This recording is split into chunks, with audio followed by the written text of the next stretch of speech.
And the stream is live. Last we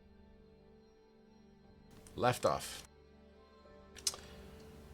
over the course of a couple of days, the past few days, you find yourselves crossing a long path, up and down elevations, past high trees, high brush, dirt paths, and eventually ocean spray.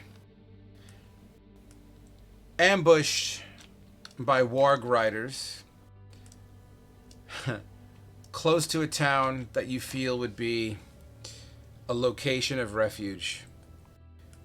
You and the surviving people have beaten. Not many, a handful maybe, 20 or so, plus one, including Zine, who seems to be showing signs of illness as well as the growth of her patterning of scales on her left side, if I remember correctly. Little nubbins for wings that pop out of her back, but very droggy and exhausted, even after this 3-4 day trip, or however long this trip has been going on for. Very, very droggy, even still. Not really letting on to the details of her capture over the past couple of possible months. You find yourselves at the gate of Bestow. You're met by an older man, an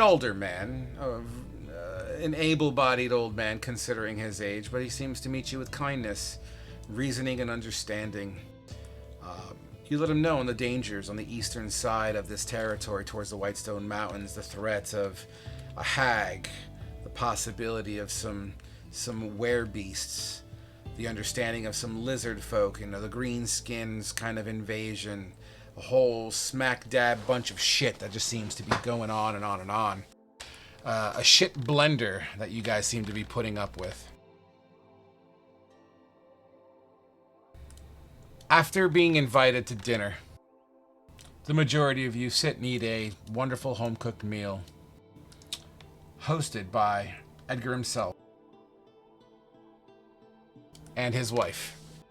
I believe her name was Karen. Mm-hmm. It was Karen, yeah.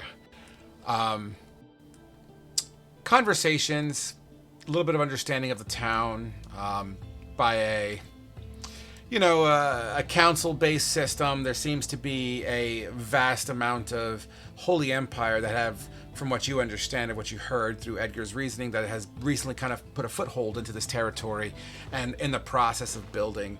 The cathedral that sits on the distant side of town, this landmark within the town itself, very, very clearly a converted chapel into now what looks like to be like a military outpost, surrounded by a graveyard and some stone wall.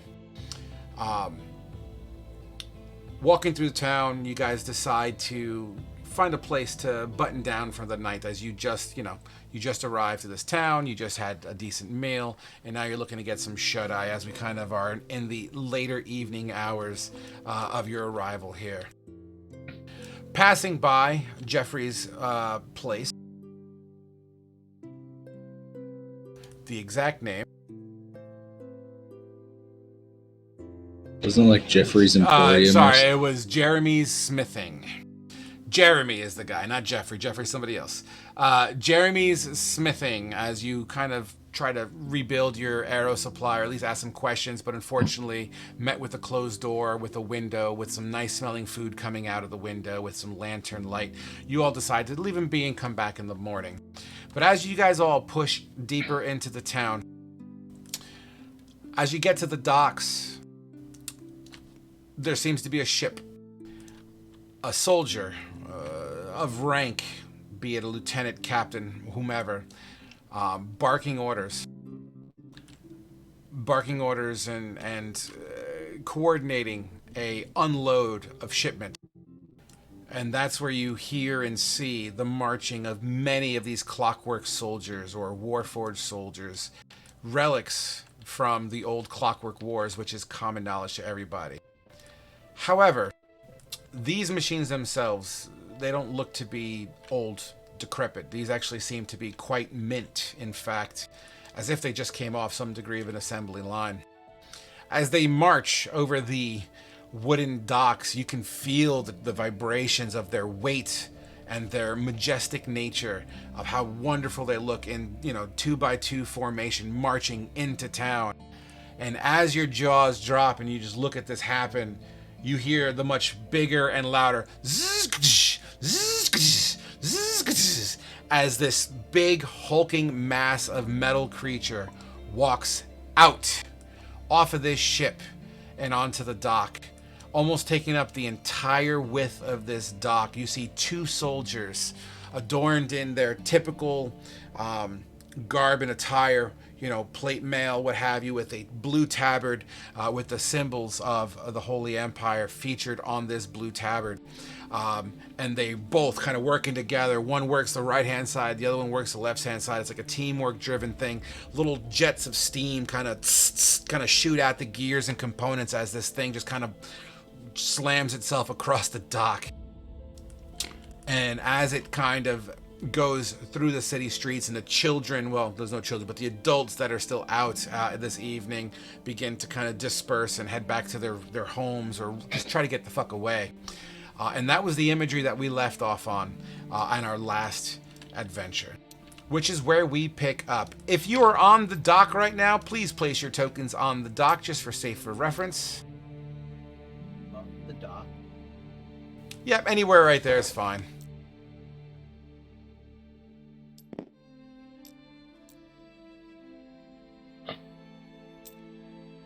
You guys are dumb, by the way, in chat.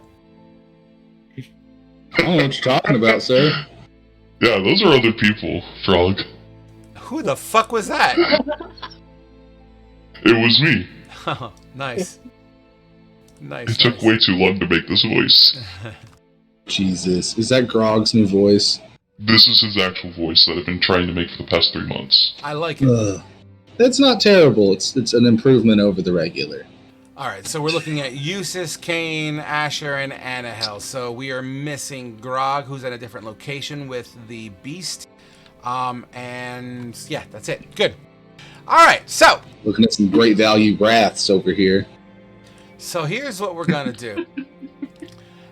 We'll start off with there. Eustace, Kane, Asher, and Annahel. As this hulking mass of metal, tons of just metal, push out into the town, you all turn around to just take in the sights. At this point, the soldiers are kind of furling the sails, are kind of wrapping them up and getting the ship ready to weigh anchor and completely kind of button down for any potential storms that may pass through. Some of them hauling out some more shipment crates, much smaller. In fact, one of the individuals that are coming out of this ship does not look like the others. In fact, so what you would see is not only is there military people coming through this, our Holy Empire, you're also seeing civilians also hauling shipments and crates out of this thing. One of them, significantly shorter than all of the others, coming down the dock with a crate over his shoulder. In comparison to his size, he looks like an ant carrying a fucking Dorito. You know what I mean? He's this massive ball of just meat. In fact, what do they see? Just imagine the subway rat carrying pizza. It looks like an older dwarf gentleman, just completely bald, but a long white beard, and the skin is gray as stone. So you? Yeah. Not gonna get over that voice. Add a character. Add a character, X Kavul. You're gonna need to update your tokens, health, and armor and whatnots when you get around to it. In the meantime, though, continue. As this gray dwarf walks towards you, hauling this thing, he gets ready to pass you guys. He's gonna have to walk past with the crate in his, on his shoulder. He gives you a look. What do your eyes read as right now, X Kavul? Meaning, if they were to look into your eyes, what do your eyes say? Probably that he's frustrated that he's still stuck here. the frustration in this dwarf's eyes. It's like one of those, one of these things are not like the other. He just seems completely out of place. He doesn't speak, doesn't talk.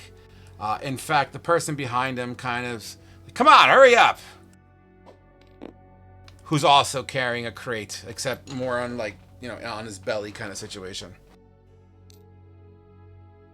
As he kicks you in the butt, come on, hurry up, please, let's go. With that, I'm gonna get a little bit angry at him, and I'm actually gonna use one of my abilities. Okay. What do you wish to use? Giant Smite. Excuse me? I immediately grow to a large-sized creature and okay. tower over him. All right. What do you do with the crate that you're carrying? I just keep it on my shoulder.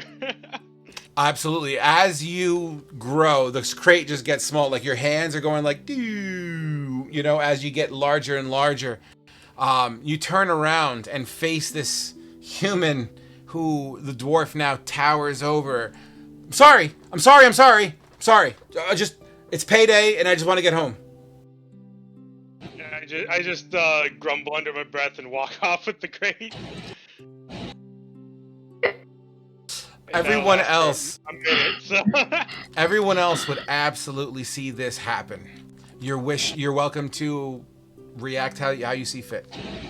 Asher would just kind of blurt out, not thinking, and probably loud enough for him to hear, remind me not to piss that guy off. Finally found someone that can be bigger than Annahel.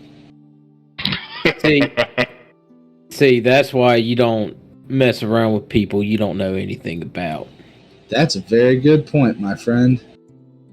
And I would actually try and talk to the big bastard. He likes them tall, so... Look up. Asher like, excuse me, sir. I just kind of motion 1 second and set the crate down. And then I just lean down by him. Yes? Alright.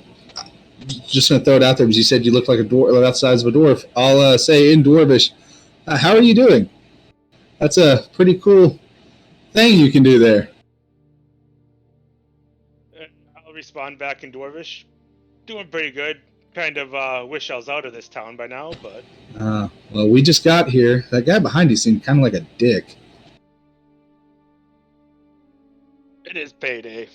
Well, I'm Asher. It's a pleasure to meet you. What do I call you? You can call me Thermal. Nice to meet you. And Asher will kind of stick out his hand and then realize yours is like the size of his torso and just grab your finger.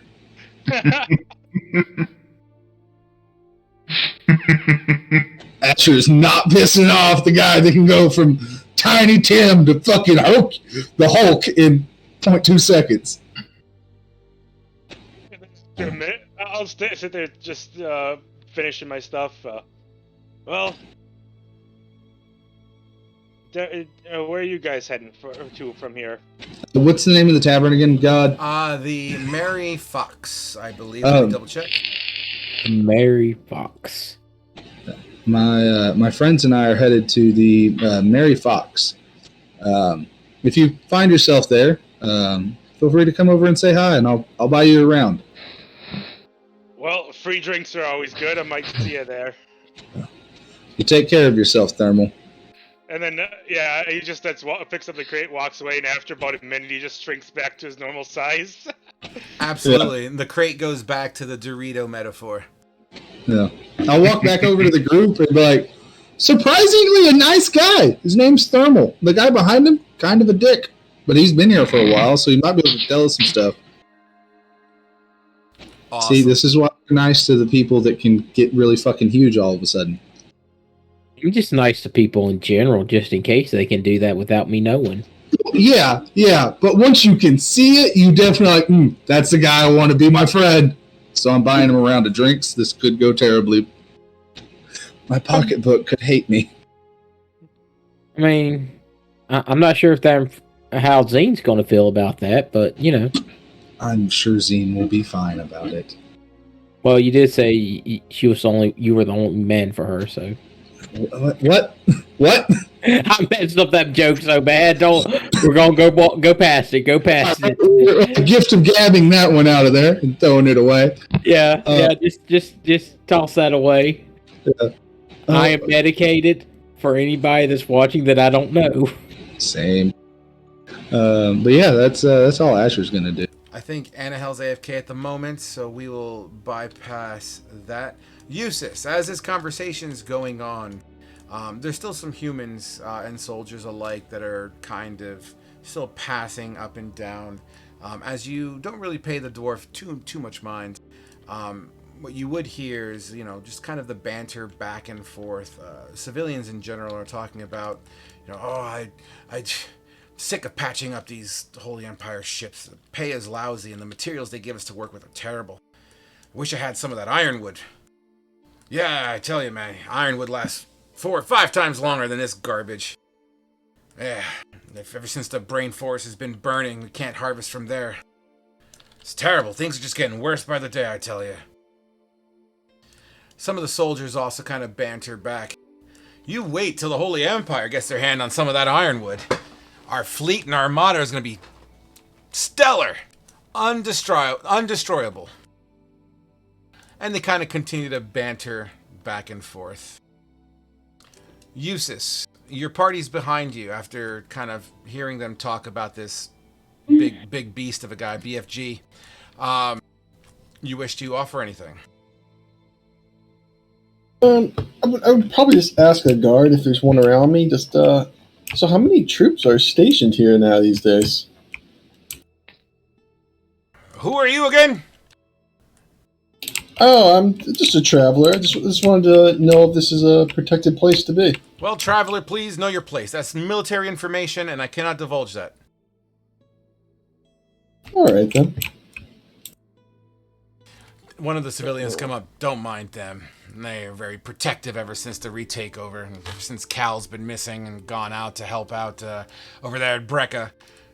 But I'll tell you what, there's more that come every week. It started off with just 10, then 20, then 50. Now with the shipment of clockwork, I don't know. I think over 100 now, easily. They train up over at the cathedral. That's where they're kind of based out. Cal's office is in there. But the council makes the real decisions around here. They kind of try to work together, but between you and me, I don't think that council's going to last too long. But what do I know? Interesting. Thank you. Yeah, back to work. If you want to make an extra dollar or two, an extra coin or two, feel free to grab a crate. Holy Empire pays by the night. Holy Empire pays in USD. It's canon. What's the conversion to a gold piece? Fair enough. Really bad. Nevertheless, as this individual kind of, who's a wiry looking fella, you can tell he's got, sun beats down on his skin a lot, so he has that like leathery kind of tan look, and his hair is kind of semi-bald and patchy. He's got wiry hair that's kind of lengthy and kind of goes to his spine, to his shoulder blades. Kind of a full-on beard. Doesn't look old, but doesn't look young either. Kind of in that middle ground, like a smoker in its 40s. So he could be 40 or 78. We're not sure. Basically. Does he have a hole over his throat? No. He does not. This is why we're going to hell. Anahel, speaking about... said anything. That you can reserve your own place in hell for yourself. Speaking of going to hell, Anahel. So, as all this banter is going on, does Anahel wish to contribute in any way?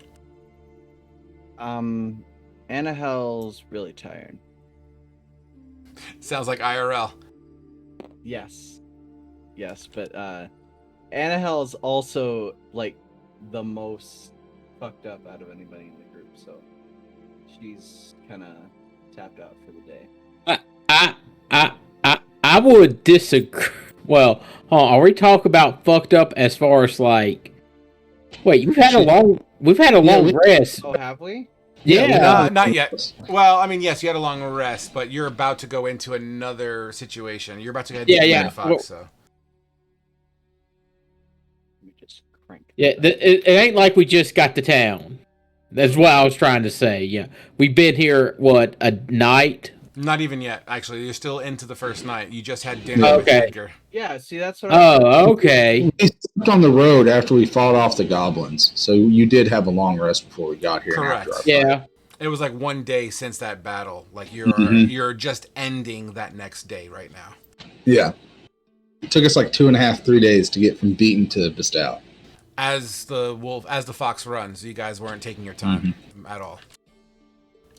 Nevertheless, I assume everyone at this point wants to go to the Mary Fox. Yes. Yeah. Okay. Please hold. As you make your way to the Mary Fox, conveniently located on the water. In fact, this building here would represent the Mary Fox. As you enter the main entranceway, the door, the sound itself, it's kind of darker on the outside. You got a couple lanterns, street lanterns that are there, but the bright, radiant light that just seems to come out of that doorway crests a shadow through the door. And as you get closer, the smell of food can kind of, radiates in the air, and it kind of is muffled laughter and song. And whatnots. And as you get closer to the door, you open the door and everything becomes clear. The muffled music turns into clear music. You could hear it. The laughter, the talking, and the smells of food. Oh man, the smells of food. As you enter this location, the Mary Fox, you have your standard bar in the middle. And it's just loaded. You have tables that are filled and loaded. In the corner, there seems to be a minstrel, just doing his minstrelly things, just chiming out. He's got a little bit of a percussion section behind him, kind of pounding out a beat as the minstrel's singing, and the crowd's just digging it. You got a couple females up front, like just really swooning. Everyone seems to be having a decent time. It's fairly loud here as well. We'll start there. So take it away. The interior of this building on tabletop accurate to what it is in real life, or what it is in game? So No. you can go inside it if you didn't know. Yeah, no. I'm gonna go with, at the moment, the setup is sort of similar to this. That's where the you see the stage in the corner. So that's where the stage is. Obviously, I don't have a bar in here, but if I was to draw it, if you're looking for details, I can give you that one moment. You don't have to. I was just wondering because there's like a big empty room at the top of the inn that would be perfect for a ragtag group of adventurers. So let's say that square kind of represents the bar area. And then you'll have, like stools. I just kind of go, I'm sorry if it's not all that accurate. I'm just giving you the heads up. You have, stools that go around. In fact, it looks like a lot of this inside or innard structure looks to be recently remodeled. Do we want to sit at the bar, or do we want to just find a table? Find a table, sit at the bar. Kind of works out either way. Yeah. Is Zine with us, or did she leave from Edgar's and go with the rest of the beaten people? I believe last we discussed it, she's kind of on autopilot with you guys. I believe is the last time we discussed that. Okay. So she's not off the beaten path. Wow. Ba-dum-cha. I'll go up to the bar and see about getting rooms and stuff. Sure. As you get to the bar, and the bar is packed, it's shoulder to shoulder, but as you kind of lean into it to try to get the attention of whomever it is serving at this moment in time, there's an individual that you kind of are squeezing between. First of all, you got a drunkard, kind of middle-aged man who's clearly enjoying his mead, who's kind of dressed in, let's call it fisherman clothing, for lack of a better explanation. He seems to be a working man. Smells of fish a little bit, has a hint of like flounder and mackerel. And then an individual to the left of him whose back is to you, but you kind of rub elbows as you lean in to get the attention of the barkeep. He's wearing like a much more elegant attire, kind of not padded shoulders, but he's kind of got a royalty look to him, or at least a little bit more, professional look, I would say. Yeah, in fact, you know what? I'll just tell you a picture. Je ne sais quoi. Oh God, I'm never gonna get used to that. Good. You're making me want to bust out my freaking voice changer. Oh God. So this individual kind of looks like this. I'm not gonna say kind of. That is what he looks like, but you're seeing the backside of him. And as you kind of push him over, he'll just kind of turn and kind of like, what the fuck? But like face-wise, like, huh? And kind of just lean in to give you a little bit of space. I'm sorry, sir. Sorry. Yeah. Just watch the fabric, all right? Just got this. Got it. As soon as he turns around, Asher just rolls his eyes so hard he strains something almost. Yeah.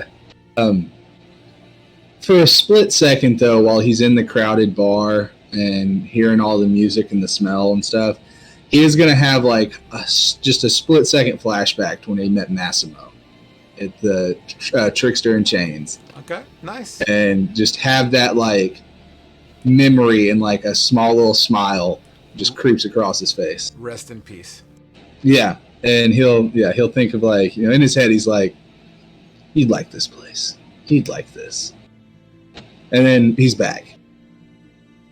So as you look over to the bar to get the attention of the barkeep, what you'll see is an individual from like the bottom of his earlobe up, and just walking around.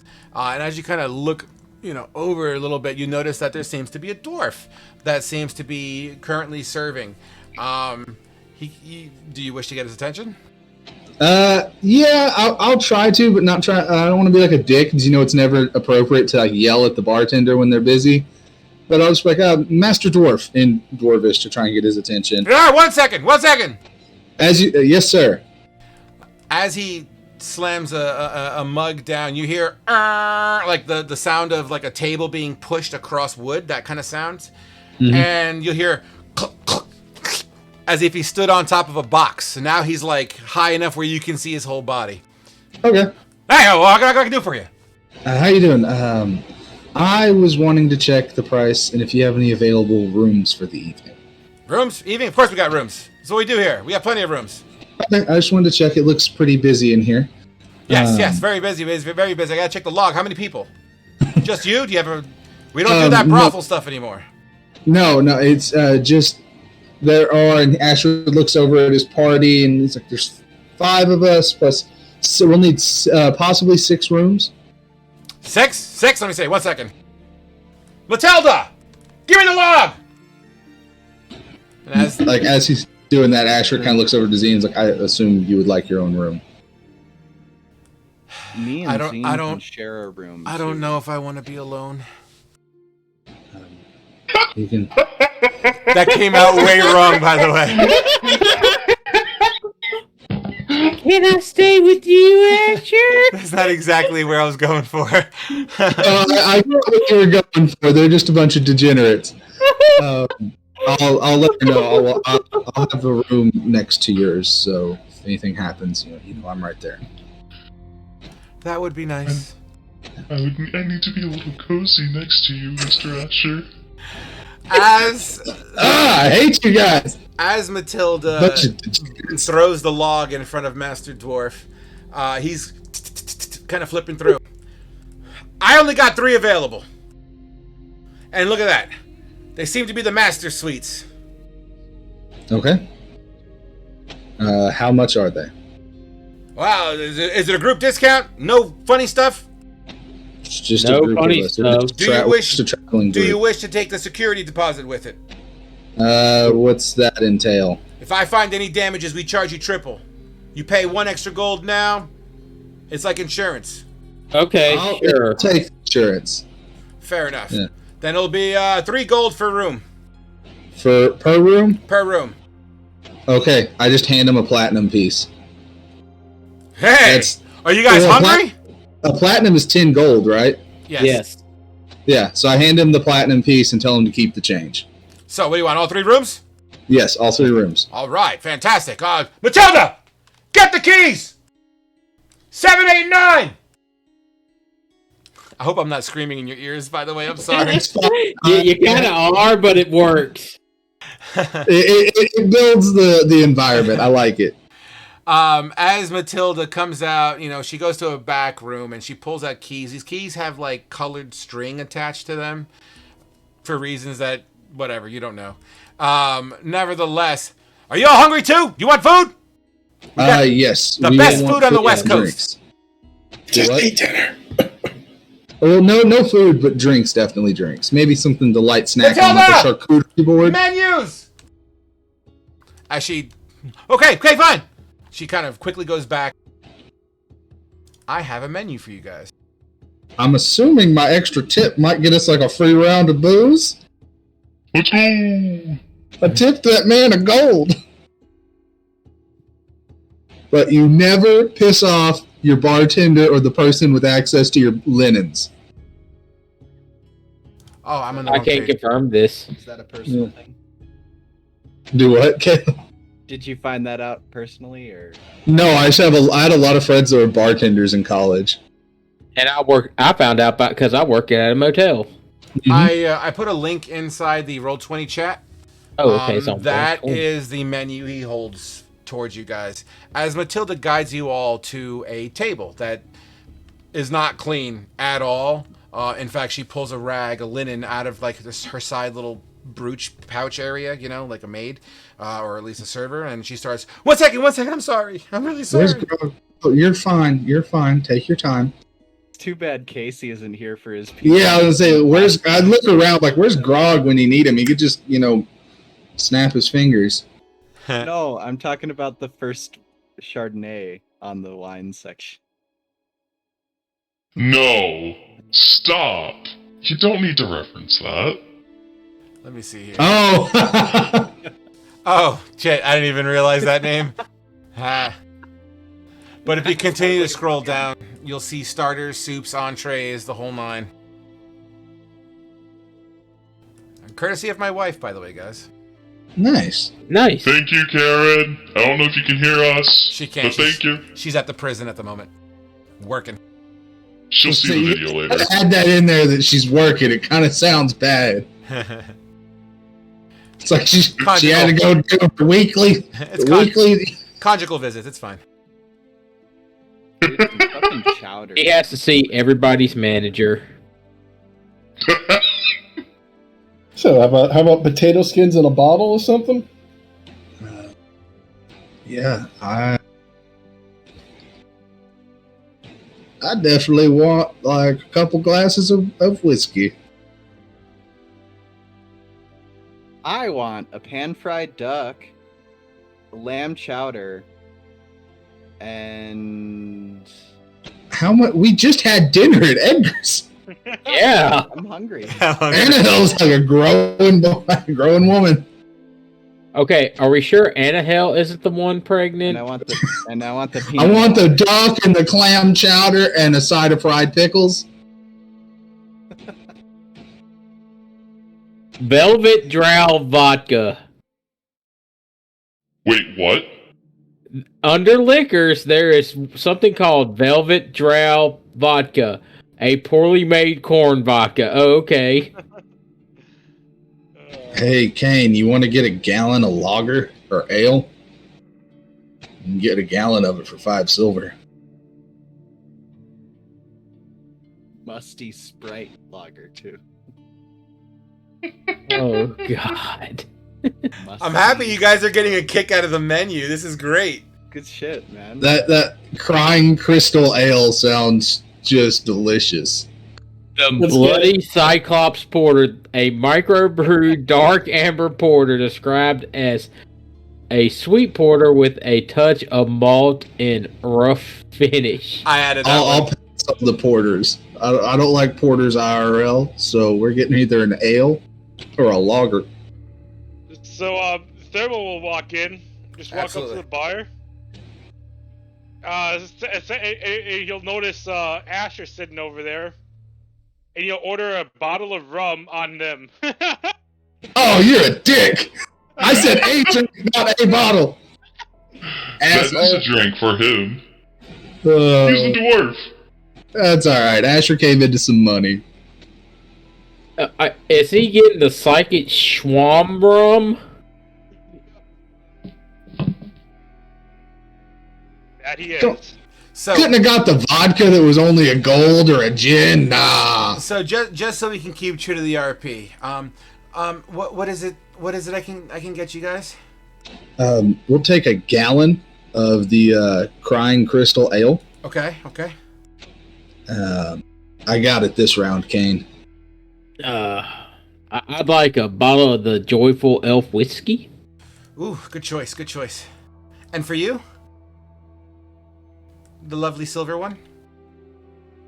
I would like a Tiny Boot Pinot Noir glass. Yeah, I can get you a glass. I'm gonna have to. We're out of glasses. I gotta go grab one of the used ones. I'll clean it real quick for you. Okay. You can bring me a bottle if you'd like. You want to keep the whole bottle? Sure, Okay, I'm gonna have to upcharge you for that. that's okay. Okay. I'll throw a platinum for it.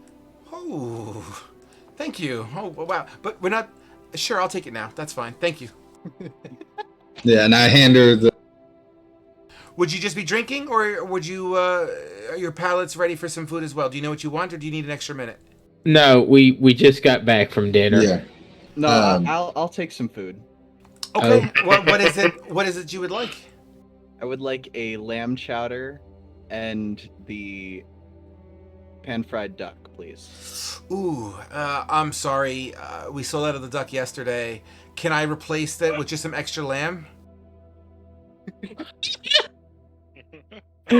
No, you cannot replace it with the extra lamb. Obviously ordered the duck. I'd like to speak to your manager, please. Karen's What are down we the at? street. Sorry. I completely missed that. Honestly. We're currently Reaction. out of duck. The shipment comes in shortly here. We import our duck from the northern lands there. But we can add some extra lamb to it if that's okay. No extra charge. Sure, that sounds great. Perfect. And how do you want that cooked? Medium rare, please. Medium rare. Fair enough. And then, Also- could I add a basket of jerky as well? The rabbit jerky? Yeah, absolutely. Sure. You want that first? Bring it with the ale, whatever's convenient for you, and I hand her a gold piece and tell her to keep it. And I guess I'll have a thing of the potatoes. You guys just ate. I was You getting the just- jerky to like the table to snack on. You I'm also get- snack drinking, okay? You drink a gallon of ale, you're gonna be hungry afterwards. And I'm getting the jam-packed potato skins. That's basically nachos. Gotcha. And it's at this point, as you're just like tail ending your ordering session, this gray dwarf bumps into the waitress and kind of pushes her into the table a little bit. Oh, excuse me. You okay? This is you, buddy. That's you. Oh, I bump into her. Yes. Sorry, just trying to squeeze through. A little bit crowded. Okay. Are you with them? By the way, yeah. The bottle of the rum, please. On Okay. him. Okay. Oh yeah, I got said it. his first round. Okay, let me get you another chair. 1 second. She kind of pushes over a drunkard and just kind of slides the chair over. And as she makes room, and once again the minstrel's just rocking out at this point in time. Lovely music. In fact, I might even have music. Hold on. So tell me how much I owe this bar lady now. Well, you can go ahead and deduct whatever your costs were. The cost should be on the All right. menu. And I you- will you- play let's play the honor system on that one. Yeah, I'll just hand her 3 gold. That should cover the rum and the ale and the rabbit, and she can keep the change. Please hold. What was that? And I don't know. Casey's. It's music coming from Casey. He said he needed music. Well, that's what he's got the bot for. Yeah. I hope this works. I don't like that one. This will work. I have tavern background music, so we'll see if that works. I like how Hydra's audio goes from like really low to where you have to turn it up to just blowing your eardrums out at like 1%. Fantastic. And the Great Dwarf joins you as the waitress, Matilda, just leaves the scene. Once again, this party's brewing, man. This is like end of shift. Many people wearing very similar outfits. Almost looks like they all work at the same place. There is a smell of like seafoody kind of a concept going on in here, mixed in with the lambs and beefs and whatnot. But everyone seems to be generally like singing. They're kind of having these kind of drunkard songs. Some of them are playing games. In the corner, there's people arm wrestling.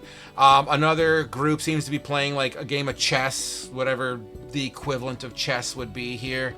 And it just seems to be pretty busy situation here.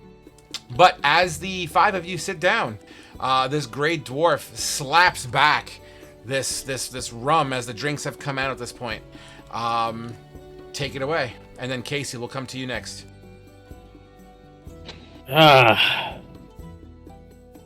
It's been a long journey. Yes, it has. They only had 3 rooms, but they're the master suites, so I guess they're bigger. But I already got that covered. We'll have to How do we want room up? Well, there will be. We can do 2 to a room. I guess Annahel and Zine could stay in one room together. Okay. Me and you can room in one. Works. Eustace, if you want a room with Grognar? Oh, I guess. Or we can turn it into like the a weird group, a slumber party, and have you crash with me and George. Who's George? Sorry, me and Cade. Wow. He can't hold his gallon. Wow. Wow. Sorry, Cade. Fucked up. I'm hurt, Eustace. I've always been kind to you. You're not here, disembodied voice. The ghostly form of Grognar floats behind Eustace. Yeah. This Eustace, is the voice of God. Eustace, do you want to crash with me and Kane, or do you want to crash with Grognar? I can go I'll with crash Ragnar, with- that's fine. All right. Leaning back. Thanks for the first round, by the way. Ah, you're welcome. I haven't ever... All right, so I guess this might be a question for the DM.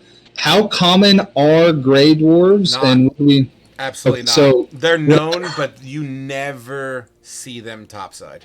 Okay, so my character would know that he is an oddity, to put it bluntly. Yes, that's a fair assumption. Yes. Okay. Would he know what their actual name is, or just that they're Grey Dwarves?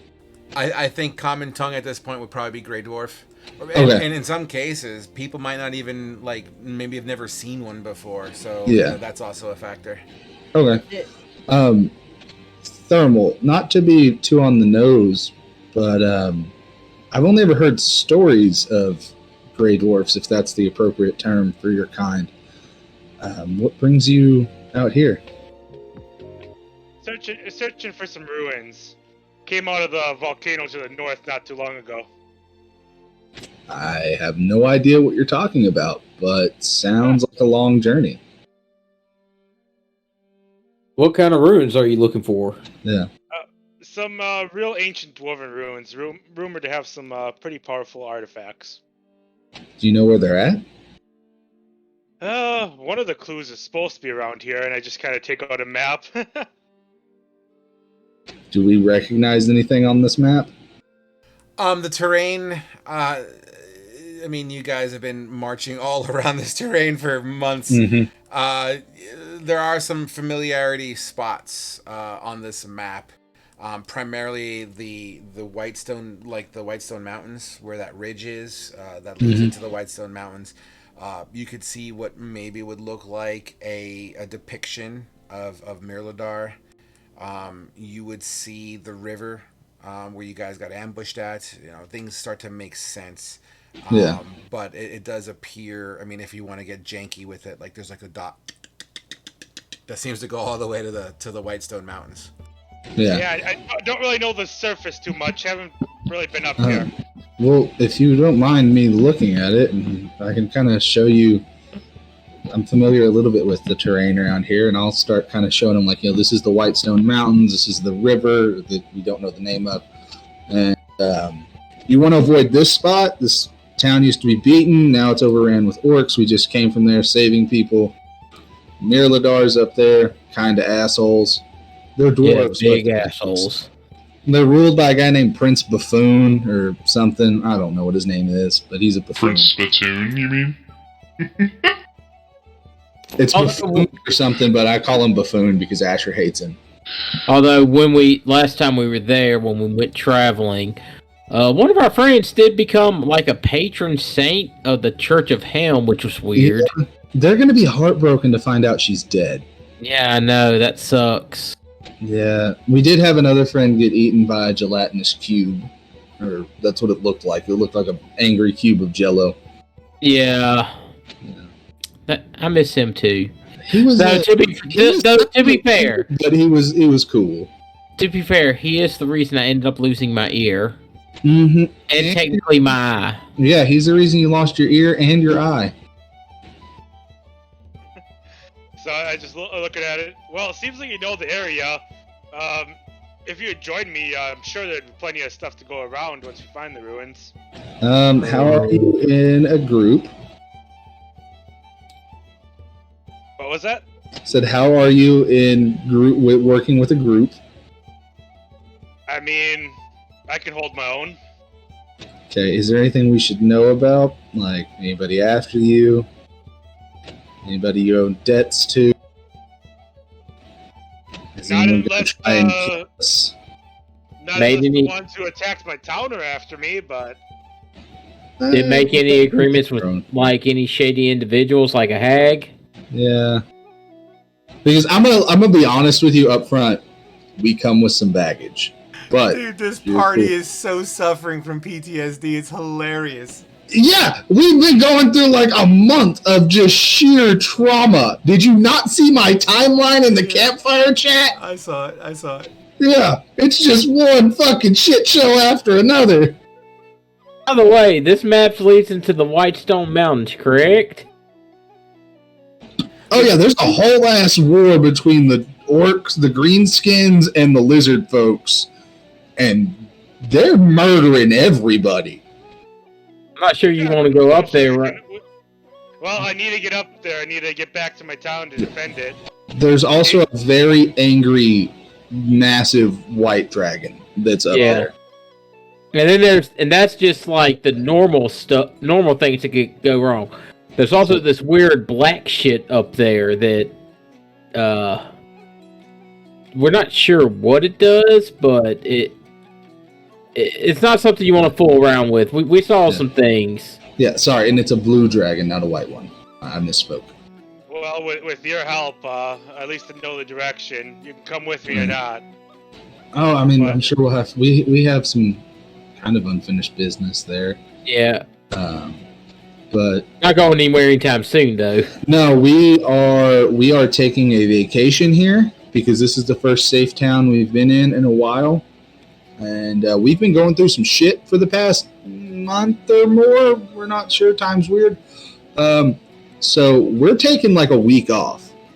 We're chilling here. But after that week, if you want to join up with us, you look like you can hold your own. Does Thermal have like weapons on him? I know your mini does, but like, what is he wearing? Like, is he wearing armor and stuff? Yeah, you would notice he'd be wearing, now that he is done working on the docks, he'd be wearing his chainmail. He'd have 2 hand axes on him, as well as a halberd. Okay. I see you're well equipped. I'm assuming you can handle yourself in a fight, then. Yeah, I can handle myself pretty well. All right. Also might map this area out a little bit better for my people. Yeah. You know me, I'm Asher, and this is the rest of the group. If y'all want to go around and introduce yourselves. Kane. Eustace? The hell? What the hell was that? What was that? That's not Anhel's It voice. sounds like you sneezed. Get the deep voice on. Get the deep voice on. I just imagine Annahel sounds like this, y'all. Just how you doing, boys? How you doing, sugar? Oh, wow. All right, is this better? That's better. Thank Ooh you. woo, angel mommy. Ooh woo. Well, as I said on the dock, you can call me Bye. Thermal. What's your name?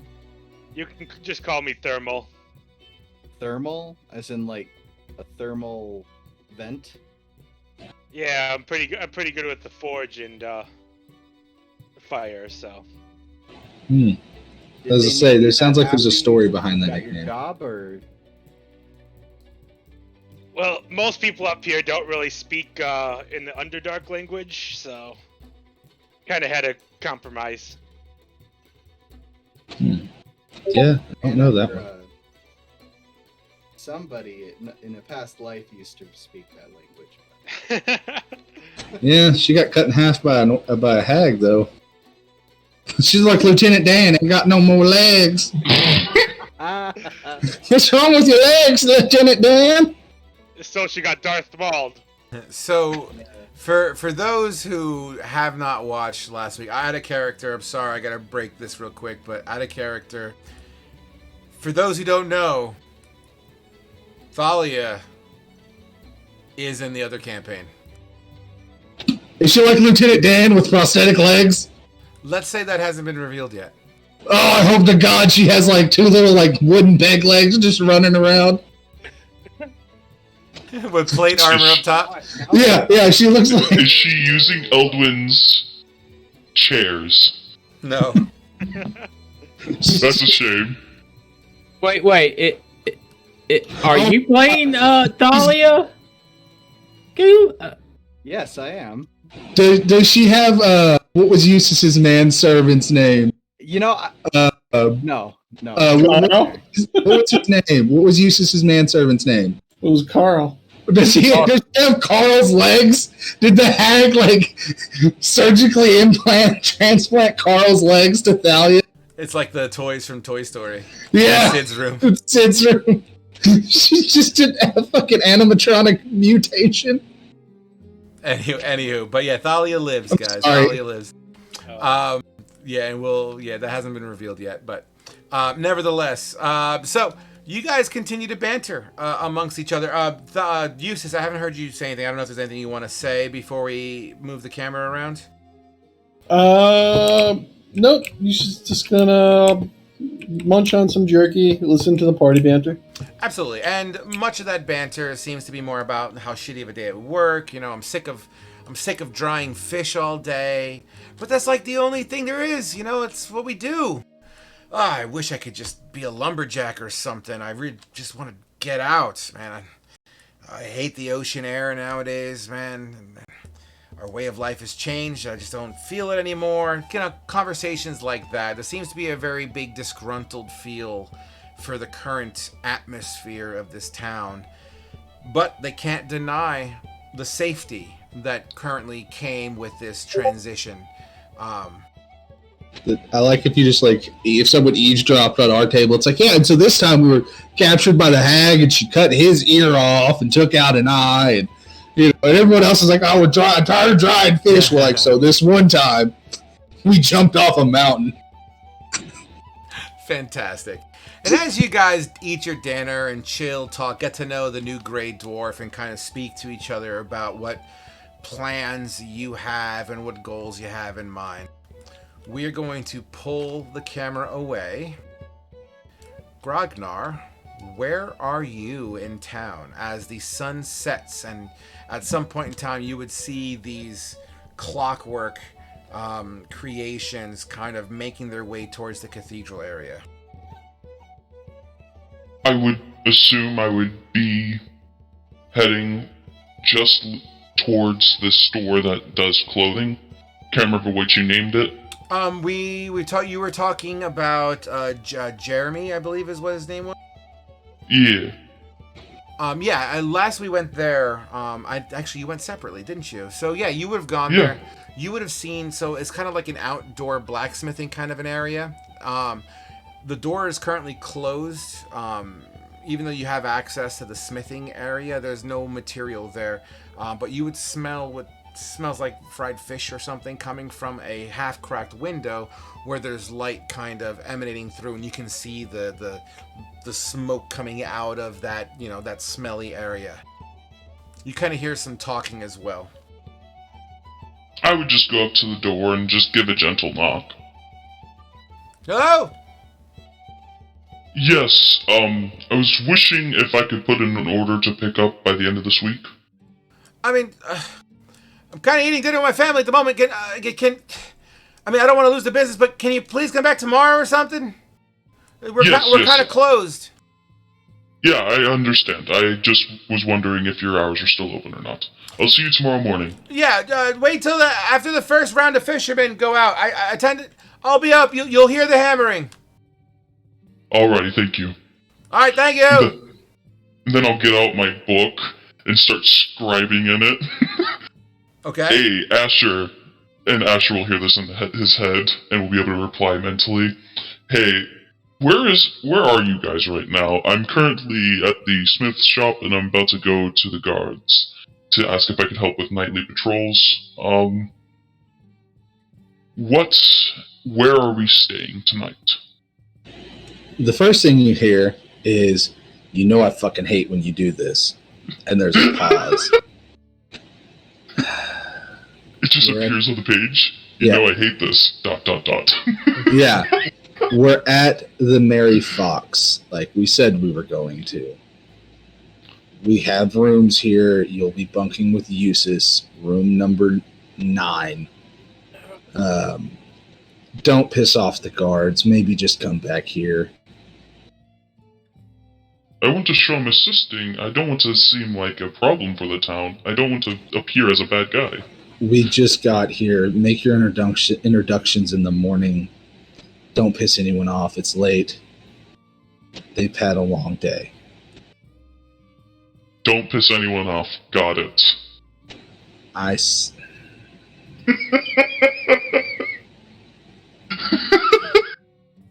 By the way, I love this book idea. That's fantastic. Yeah. Asher is just kind of pausing for a second because he's trying not to lose his shit absolutely on you. I swear to the Wild Mother, if you get us kicked out of this town, I will gut you myself. Do not fuck this up for us. As far as the guards know, I'm not affiliated. Edgar knows you're with us, you fucking moron. Back to the Mary Fox. Do what? Would you say? Edgar won't cause harm to you, but fine. Good boy. Bark. Bark. I'm gonna get my name out of your fucking book. Finger crossbows. Yeah. If you hear that, Asher just says, almost yells back at you, I'm gonna rip my name out of your fucking book. Too late, already signed.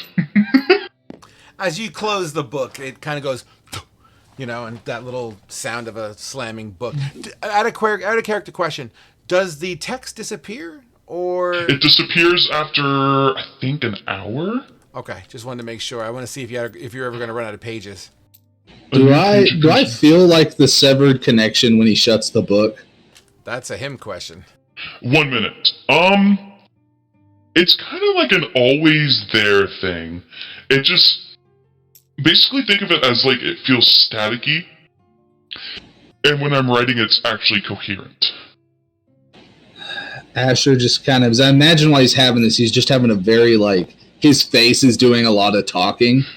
As he's just staring off. Possibly, someone in the bar might think he's mean-mugging, but he tries to just look at the table as he's having this conversation in his head. And then once you're done, he just tries to shunt that noise to the back of his mind and shakes himself and is like, that fucking orc.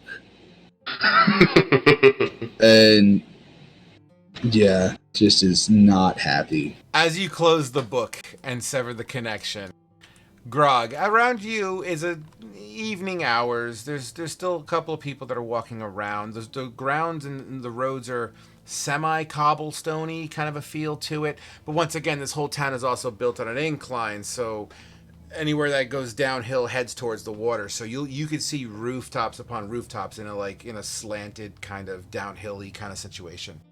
And as such, you can see the cathedral, which is shining light through its stained glass windows and whatnots. And people are there.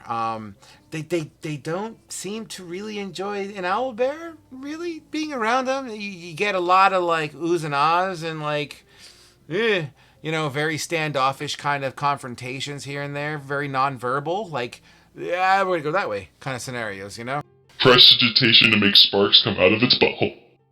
Not intimidating if it's shooting sparks. I think people will respond in a manner that you think they would respond. Curiosities and confusions. Nevertheless, what is on Grogner's mind? What do you want to do? Grognar, he's gonna walk around town, slowly trying to find the inn, but making sure to take a roundabout way. Sure. Collectively, you pass by civilians once again. It's about dinner time, so the majority of the homes have that kind of candlelight kind of look coming out of glass windows. Windows are half cracked open. The smells of fishes and fried fish and some other, pastries, maybe some pie, whatnots, kind of permeate the area there. The lantern lighter is walking around with a stick. Seems to be a younger boy who's just kind of this very long, like 10-foot pole with a candle on the end, lighting the last of, the last of these lanterns in town. The evening itself, it's nice. There's a little bit of an ocean air breeze. It kind of kicks in the smell of the ocean. So for those that are nautical and enjoy that kind of smell, that's all there. You could actually hear at some point, you'll hear the crashing of, the waves hitting certain aspects of the docks and the beaches. You do see the occasional guard that seems to kind of walk past here and there. What you find interesting as you're kind of not dodging, but kind of cutting through alleyways and just kind of walking around, taking the long approach, you'll start to see like soldiers, clockwork soldiers, also making rounds around the location. Okay, so the way I'm understanding clockwork soldiers is they basically have a program written in them. Well, they look like Warforged. I call them Clockwork in this world, but they're Warforged. They're also known as Warforged. I like using the word Clockwork myself. Yes, but I'm saying like they have a set prerogative that's like ingrained into their training / when they're made. That's a good assumption. Would any of them take a double glance at the half-orc riding an owlbear? They don't seem to acknowledge you. They don't look at you. They don't say hello. They just march right past you. Grognar will take that as if he's being accepted. And he'll start making his way towards the end after trying to figure out where he's gonna have muffins stay. As you make your way towards the inn, a couple of the people have cleared out of the inn at this point. It's been a while since you've been kind of fucking around. Let's say a half hour to an hour as these guys are eating and drinking on the inside. Some people are starting to filter out, and you'll see a couple like drunk people hanging on to their friend, kind of doing that whole half carry, let's get you home kind of stuff. You spook the shit with the sparks coming out of this animal's ass. It definitely... Oh shit! Some people puke out of the startled nature, but they're kind of going away. There's a couple of horses that are mounted on the outside via leash. That pole for the horse. Go ahead. Well, Muffins, I don't know where I'm going to put you without you trying to eat everything near you. You're quite the predicament, my dear friend. Asher Annahel and Kane hear in their heads, where should I put muffins? You hear a collective sigh. Yeah, that is a good question, Frog. I'm assuming there's a stable or something next to the Mary Fox or somewhere that we hitched our horses and goat to. Yeah, they would have been on the outside of the Mary Fox. That's fine. I don't know where to put muffins. Would he try and eat our other mounts? Probably. I don't want to risk it. Maybe she'd ask Edgar. Yeah. Oh, Edgar! Hold on. Are you outside the Mary Fox? Yes. Wait a moment, and I'll go with you. Okay, waiting. And before I leave, I'll see if Zine wants to go up to her room. I'm imagining she does. Yeah, I can go for some shut eye. All right, I'll take her up there. Put her in room 6, and I will cast Speak with Animals real quick to talk to Jaeger, and just tell him I gotta leave, but you're gonna watch her and keep her safe. And meow. Well, we can talk to each other. We've done this before. Meow. Yeah. Meow. And I'll tell Zine he's going to stay with... Jaeger will stay with you and keep you company and safe. And I'll let Jaeger know, Annahel's going to be coming in here. You know who she is, the big silver lady. She's okay. Meow. And me or any of the group are okay. Everyone else just hears meow, meow, meow, meow, meow, meow, meow. Yeah. Snarl, meow, snarl. Asher knows what he's saying. We can talk to each other. Absolutely. And so Asher, then leaves the key with Annahel and tells her which room and lets the others know he'll be back. And Asher hands you the key to the room. We'll take the key to the room. That's her room 6. Zine's already in there, and Jaeger is in there with her. No, she's in room 6. Oh, sorry, 7. Yeah, it was 7, 8, 9, not 6, 7, 8. Sorry. So yeah, she's in room 7. Myself and Kane will be in room 8. Eustace and Grog have room 9. So I'll be back shortly. Hopefully, don't cause an incident with this idiot. By the time you get back downstairs and everything seems to be, you're doing the dispersion of the rooms and handing out the keys and whatnot, the bar has, diminished by, let's say, 25%. The minstrel's now starting to play slower music as the night goes into later in the evening. You walk outside and you're just hit with just ocean air, you look around and you'll see Grognar with, holding on to the mane of this owlbear, Muffins. Asher takes just a moment to enjoy the cool breeze off the ocean, because it's been a while since he'd been near an ocean. It'd been a while since Iron Wolves had got a job there. And he ignores Grognar for just a second and just enjoying the we're not in danger. And then drops his head and walks over. You can stop waving. I see you. Okay. When we're in darkness, your vision of Asher still is that flashing. Sometimes you can see him, sometimes you can't with your dark vision. And let's go to Edgar and see if he's still awake and where we can put muffins. Right? I kind of pat the seat for you. I'm good, and I hop on my goat. Absolutely. Okay. Goat's my goat. Yeah, Gordon Ramsay is a good boy.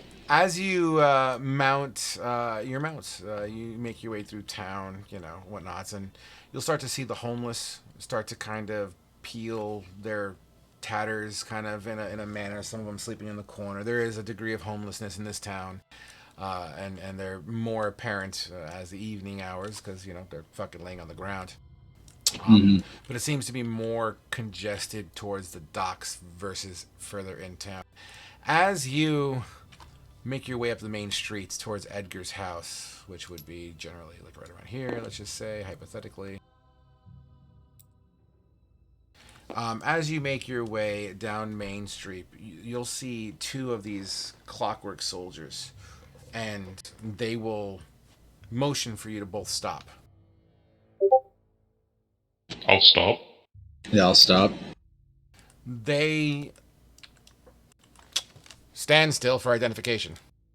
And then you'll see these kind of like zzz, zzz, kind of scan you over. And you'll hear beep, beep, beep, beep, beep. Good. Zzz, beep, beep, beep, beep, beep. Good. Carry on, citizens. Can I ask y'all a question? I don't know how y'all work. Boom, boom, boom, boom, boom. All right, that's one way to tell someone to fuck off. And Asher's just like his peaceful night. Oh, we lost Casey. Has been ruined.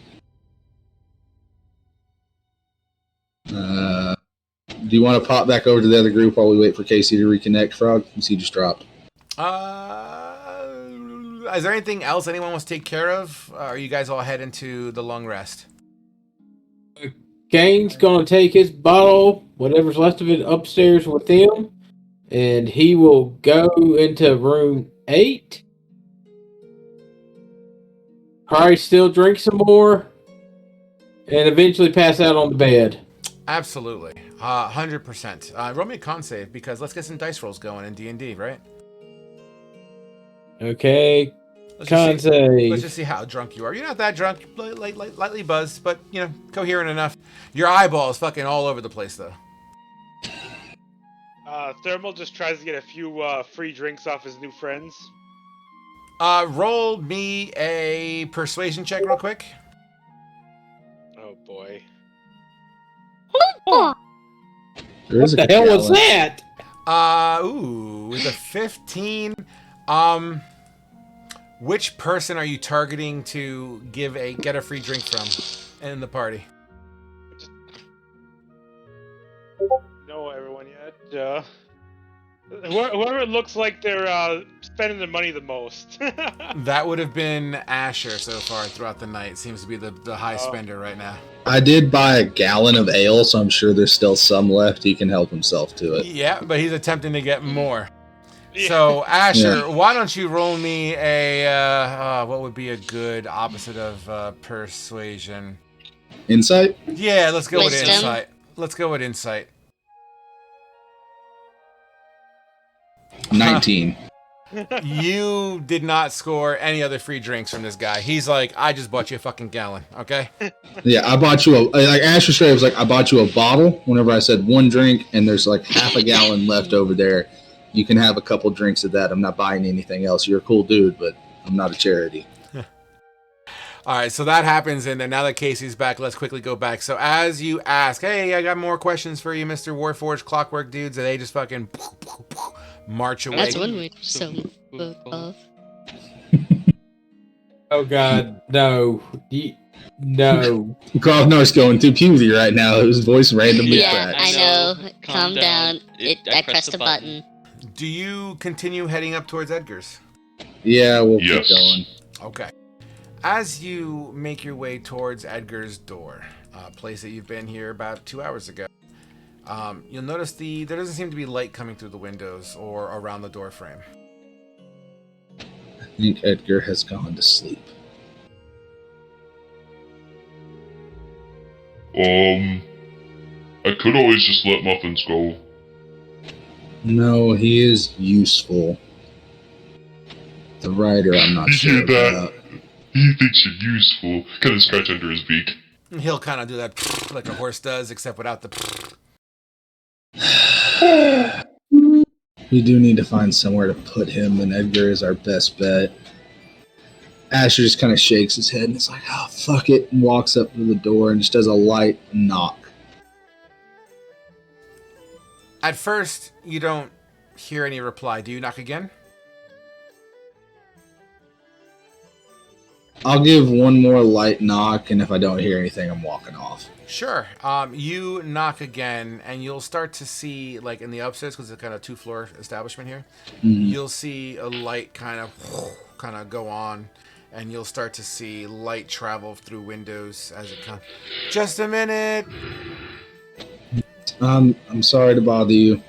As the door cracks open, and once again, like fire seals kind of permeate around the outside, light the side of the door, and the door begins to slide open. And you see Karen has entered the door. She seems to be in nightwear, and her eyes are like half cocked open. Yeah, seeing that she's like in her nightgown, Asher immediately just kind of like looks at his feet. Sorry, Miss Karen. My name is Asher. We were here earlier, and you ingratiated us with some amazing food. Yeah, I remember. Is everything okay? You alright? Our companion Grognar doesn't know where to put his owlbear. I didn't know if there might be a safe place you could recommend for us to store it. I mean, oh gee, I don't know. I'm not the one to really ask. I mean, I guess you could tie her out back, but like my kids play out there. Is it safe? Yeah, I wouldn't want to put it out there. We'll find somewhere. We can see if we can tie it up out behind the Mary Fox or something. How much of a is it like fully trained or what? Grognar, how well behaved will Muffins be? As long as I am within sight, will not harm anyone that I do not deem worth harming. Then sleep in the stable with it. Okay.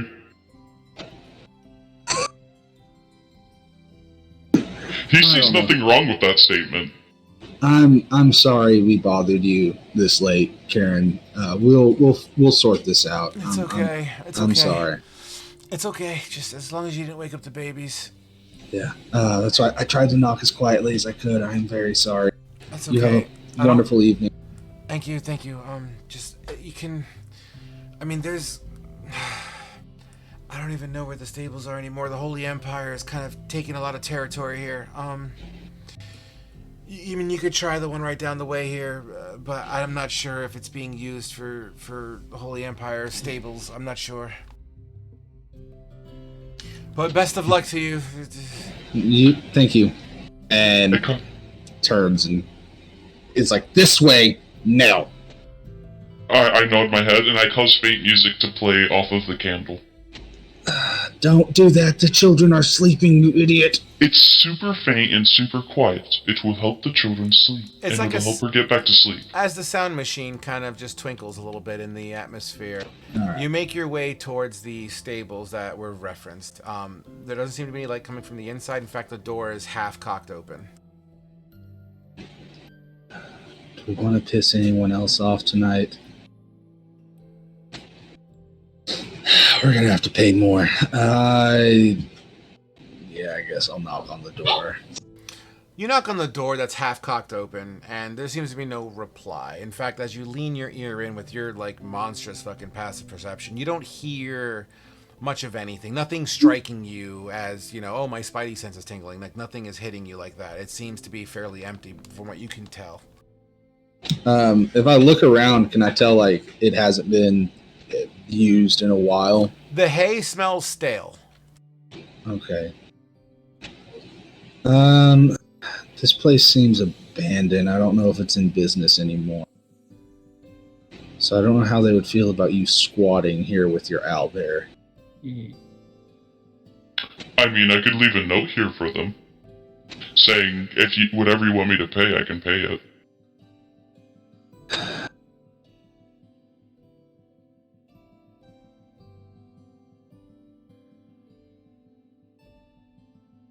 All I know is that tomorrow I'm going to the blacksmith shop to get some armor made for Miss Annahel's wings and some clothes made for the both of us. No one's been here for a while, and it looks like it's abandoned, like they've moved up shop. The hay is old. No stable would have old hay in here. I guess keep it in here for the night, and we'll discuss it with Edgar, and if we have to pay something, we'll pay it in the morning and figure it out from there. Because I'm sure they would rather you having your owlbear in an abandoned building than somewhere else and eating other people's horses or pets. Yeah, it's the lesser problem. Absolutely. That was fucking loud. As you, so you're staying here with Muffins, yes? Yes. Okay. As you tuck away, I'm assuming Asher heads back to his room. Is that correct? Yeah, Asher heads Fantastic. back. And as the night begins to close, obviously you all gain the benefits of a long rest. Here's how we're gonna do this. So, we're gonna take our break now. Here's what I'm looking for when we come back. I am looking for a 5-day itinerary for you guys. We're going to go into montage mode, okay, to represent these days, because I don't think we need to RP 5 full fucking days, because that'll take like 6 sessions. So, what we'll do is, come up with a functional chain, and then we will RP certain events as they need to happen. And then come up with that plan within the next 10 minutes of what you plan to do while you are here collaboratively as a team. And then, if we decide to embark on the next mission or adventure, what have you, whatever you guys choose, we'll make that decision after our little montage. So, take these 10-15 minutes to think about it, and come back rejuvenated, get some coffee, drink some juice, go take a shit, and because that's what I'm going to do. So, I will be right back, guys. Everything I want to do is in what I'd sent to the campfire chat, so I don't have anything to add to it. How's it going? It's going good. We're breaking and entering. What do you think about Thermal? He's interesting. Gonna run up a hell of a bar tab. Hey, we found who's replacing our other dwarven friend on Sunday. You see, the problem is his money wasn't good here, so... Why wasn't his money good here? You don't really take a lot of currency from the Underdark. Oh, that's true. Y'all did have weird currency. What does everybody else want to do with their downtime? I am still trying to figure that out. He's like, I don't think trying to get the burned down house is going to be a viable option. It's going to require way too much work for just a week of downtime whenever we have a bunch of other stuff we want to do too. Depends on Like what individually. condition it's in. It We was just know there's some fire damage. We don't know what state it's in. from what he was saying, it's like abandoned and like half burned from when we were walking in. Yeah, that's why we ask about it and get what information we can. We go inspect it and then we decide. Bro, you need some coffee. You look real fucking loopy right now. I'm very lightheaded right now. Yeah, you need to go drink some water and like shotgun a couple Red Bulls or something. Oh no, I'm fine. I'm You fine. look like you had half a bottle of whiskey, my dude. So yeah, just out of character, Thermal can get bigger yet? Do what? Thermal can get bigger yet? Yeah, you're Rune you're Knight. a Rune Knight. Yeah. At later levels, he'll be able to get huge. Yeah, isn't it? Durgar innately have enlarge on they can cast on themselves. So, but enlarge only lets you go up to the size of a large creature. Nope, it goes one size category larger or smaller. Yep. Well, I only can enlarge, so I can use my Rune Knight ability to get large. And then cast. Large. That's gonna be busted. Which gives him a d4 and a d6 to damage added onto whatever his weapon does. Fuck yeah. But no, I don't have anything else that I want to do other than what I posted in there. I don't think the house is a good idea. I think the house or opening our own inn, or investing into this inn and asking for a part of the stuff for whenever we're in town we give free Okay, you're security. gonna have to fix your voice mod because I can hear the squeaky chipmunk voice and then your voice echoing behind it. Did a button get pressed again? Yeah, you sound like a chipmunk. How's that? That's better. I'll just turn it off for now. So what I was saying was, we either buy our own place as our home base, or ask the innkeep for whenever we have downtime and we're in town, we give free security in place of rooms. Well, no. I'm going to inquire about the burnt out house anyways. And once I see what condition is, then, I'll figure it out from there. Yeah, I don't know how I feel about the house. I definitely like the idea of us getting a place, but I just don't know if we have the time. We also don't really have a good enough repertoire with the inn, I think, to try and get that right now. It probably would just piss them off. And we just got here, and we don't want to piss them off. That's why I was going to use my downtime days. If the guards don't let me assist them, I'm going to keep the bar clean by using prestidigitation to constantly clean dishes, tables, floors, walls. All right. I just want to talk with Zine to kind of figure out, how long were we with the hag for? Because it was definitely longer than, a couple days. And kind of so we can figure out how long it's actually been. And, me and her need to talk about some shit. And the baby situation? Yeah.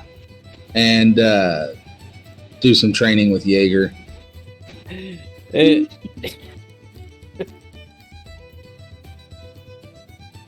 So, but how long did you say our break was going to be? Half hour, I think. I'm just kidding. No. I may have to switch to my phone for a minute. I have to go do some stuff. So I am going to be. I'll be dropping out of the call for now, and then I'll switch back. I'll switch to my phone.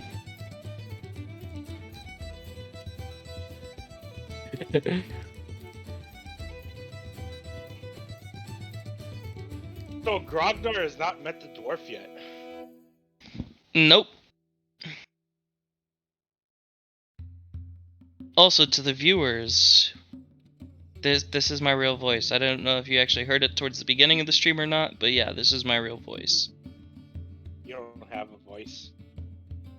No taxation without representation! I'm back, motherfuckers. Welcome back. I've only screwed 2 moms, man. Wait, what moms have you screwed? One when I was in high school. I thought we were talking about in the game. I didn't know we were talking about all the mothers you've actually had. Yeah. Well, Grognar probably has screwed several moms for pay. Hey. Hold on, are you saying Grognar was a gigolo? Cannot confirm nor deny. Hold on, I think there's a whole aspect of this character that we need to explore. The acceptable term is male escort, sir. Dude, there is so much in his backstory that I don't think we're really ready to explore it. Asher just wants to murder him.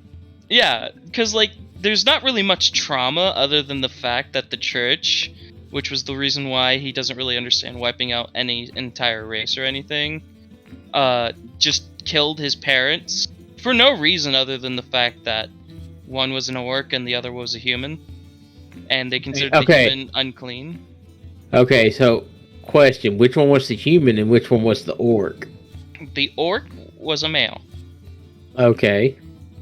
The human was a female who was, willing. Okay.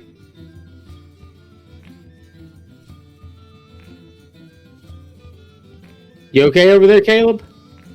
And then there's also the whole spiel of, he might have roughed up a few nobles in his past when he was a bouncer, but that's for another time. There's no. Okay. I'm very confused about this character's backstory because you have obviously lived within the human culture for a time. But then you went back to your orc tribe? Yes. Okay, that's... So, in the bio, it explains, he was doing work in the human cities.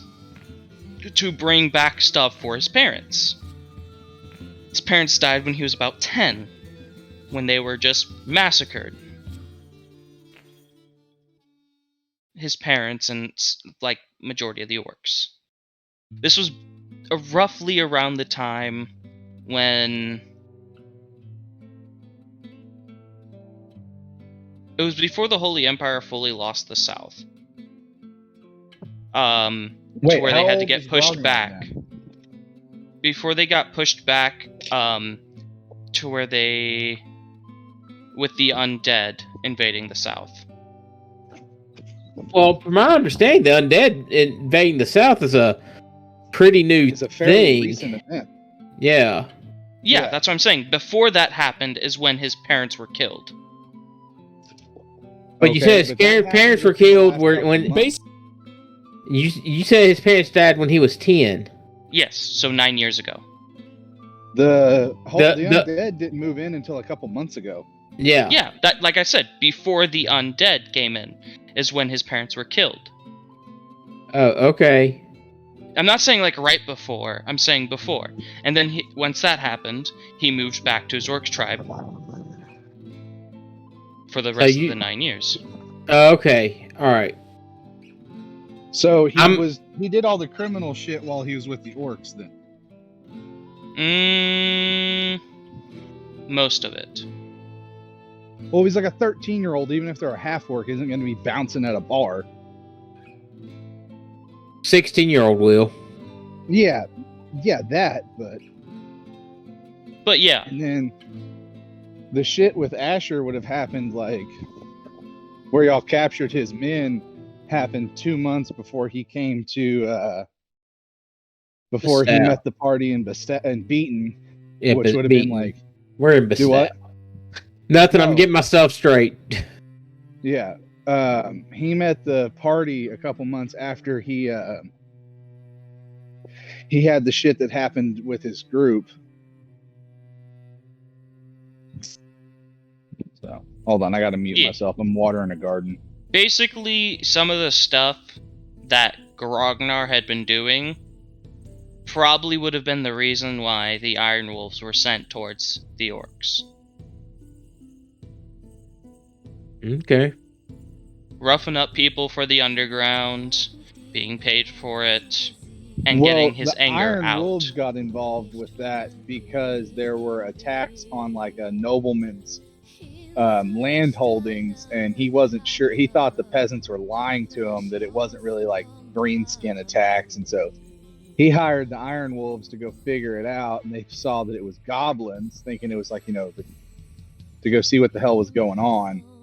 And then that's whenever they found out there was more going on to that, they sent out Asher and his group to go scout. And that's when they would have been captured by the orcs and tortured and killed. And then Asher left shortly after that. And shortly after he left is whenever he got to Beaton, because that was... all that happened about 2 months ago before he came to Beaton. Stayed with the wolves for maybe another month, and then so like half a year ago in game time from the current time. Depending on how long it's been with the hag, less than it would have been. Depending on how long we'd been with the hag, whenever we met you outside of Beaton, it had been just over 2 months. It had been 2 months and 2 weeks. Okay. And then we met you, and then all the other shit happened. Oh, yeah. I don't know if Frog read that part of the bio, but I may or may not have a bounty on my head, which is why I got terrified when the Orforts were scanning me.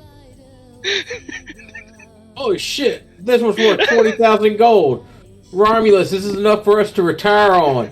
Yeah, no more jobs for these clockwork soldiers. Immediately kill Grognar. Bro, if Grognar is worth 40,000 gold, Asher will turn Not him 40. in himself. Not 40. Not 40. I said 20. Only 20. You're worth over 200 gold. He might turn you in. He's worth 199 gold. I only roughed up 2 noble kids. It wasn't my fault. They were getting rowdy. Big ass horde. And you beat up 2 noble kids. They were getting rowdy and doing things they shouldn't do in a bar. Okay. Are we waiting on anyone? Not No, my not. I'm currently away from my computer, but I can talk from my phone. I'm here. Let's go. Oh, So when do we get to see Fate's face? Never, actually. He's terribly scarred from. Or terribly ugly. No. I like scarred. He was once beautiful. I think we lost Casey. No, I'm still here. Okay. I just turned off my camera because... He wants to take his shirt off. Remember, guys, your faces are now on stream, just so you're all aware. All right, cool, guys. So, 1, 2, 3, 4, 5, and then Fate, that's 6. All right, and then, yeah, we're good to go. Okay, so like I said, this section of the game is going to be a little different because there is going to be a 5-day downtime. I believe that's what everyone agreed on, right? So, why don't we start with Anahel? So, what is your 5-day plan? Like, normally, I'm sorry, guys, normally we do this via text, and I'll reply to you and whatnot, but it didn't go out the way I was hoping, myself included. So Anahel, give me your day 1. Her first priority is getting clothes. Absolutely. So you would make your way up to Jeffrey, I said it again, Jeremy's. And as you approach, you see him kind of swinging away. He's got that dirty sweat. Even for early in the morning, he seems to be reasonably dirty, like he's rolling around in the backyard maybe before he came to work. But bink, bink, bink. Excuse me. Yeah. What's what I can do for you? I need some specially tailored clothes. I'm more of a metal worker, but I'm pretty sure I can dabble with some needle and thread. What exactly are you looking for? I just need some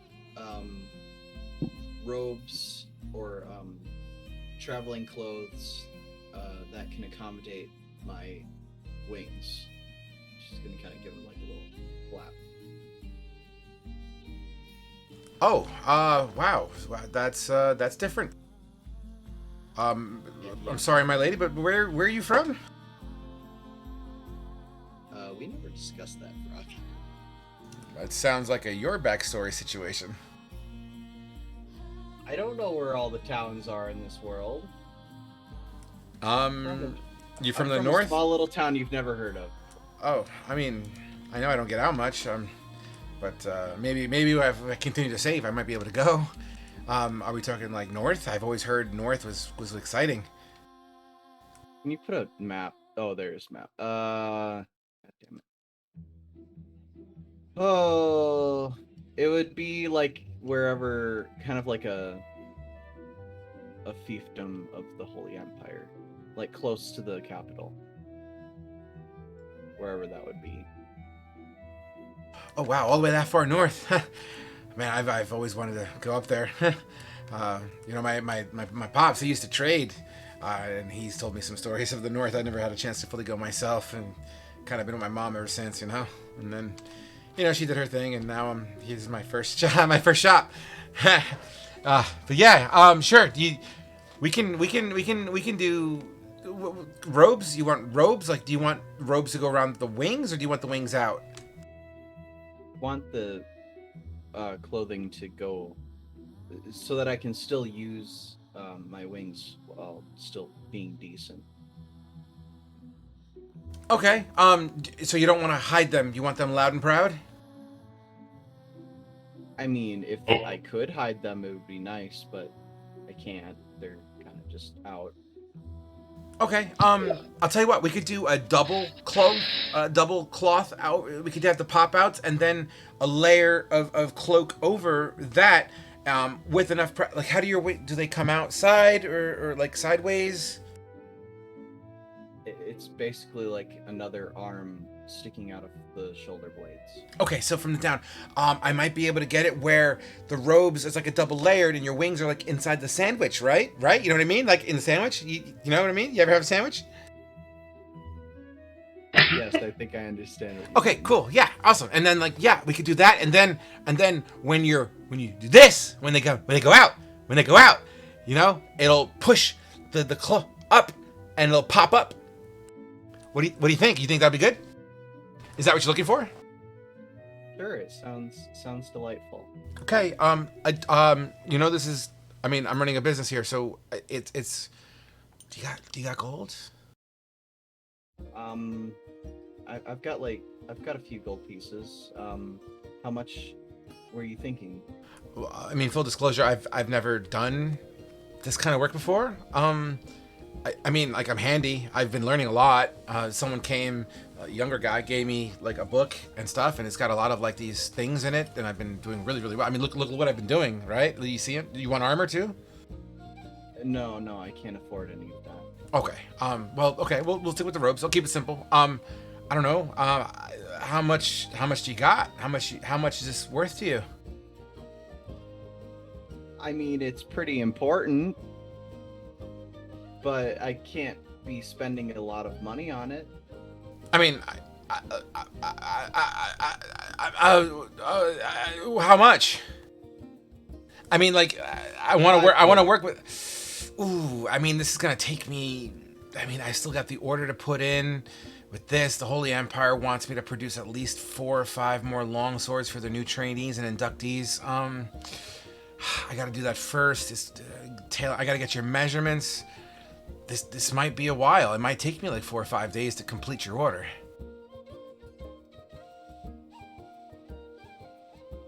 12 gold. 12 gold. How do you feel about 20? Oh, I have 20 gold. You're okay with you're okay with 20? I don't have 20 gold. Oh. I have 16 gold. Well, woman's got to eat, right? So I'll tell you what.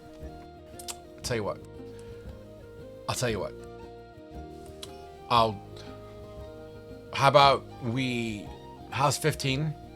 Giving you enough to eat for a day at least. And what you can do to make up the rest is I got a pile of slag in the back that the Holy Empire ships out and replaces with fresher ore. You know, my back is kind of twisted lately.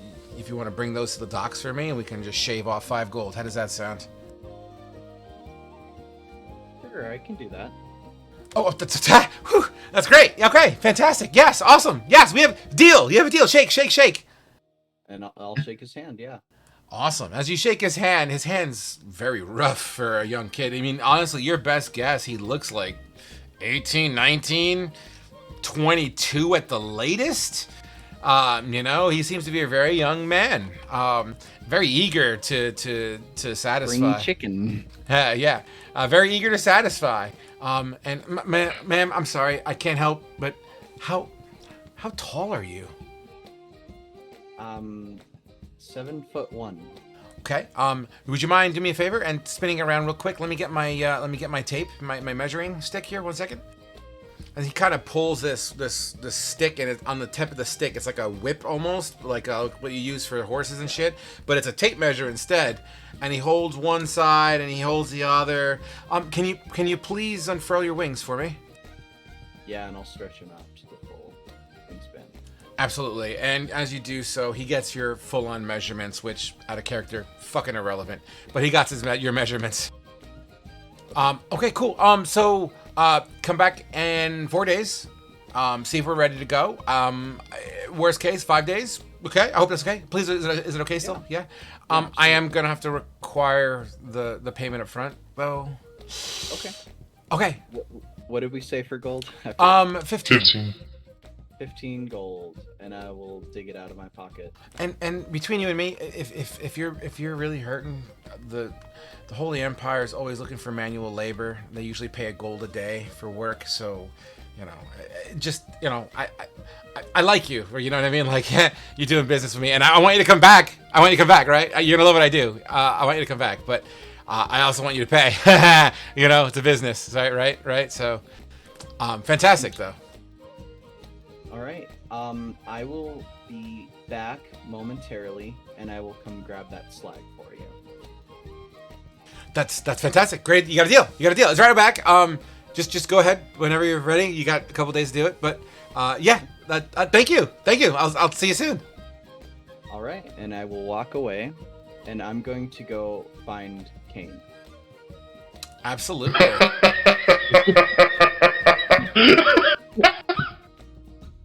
Let's go, muscle man. So as you find Kane, let me just do a quick little detour here. Kane, what was the beginning of your day one like? Wake up, wash up,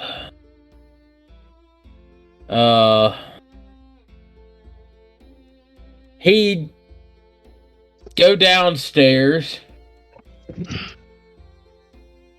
get some breakfast. It's a continental, so it's like a help yourself kind of buffet style. Okay. Yogurt he can grab out of the fridge. Kane will be sure to grab some waffles and some sausage. Fair enough. He'll have his breakfast. He'll look down at the eye. Huh? Can Anahel just appear right next to you and just hey, buddy? We're getting to there. We're getting to that.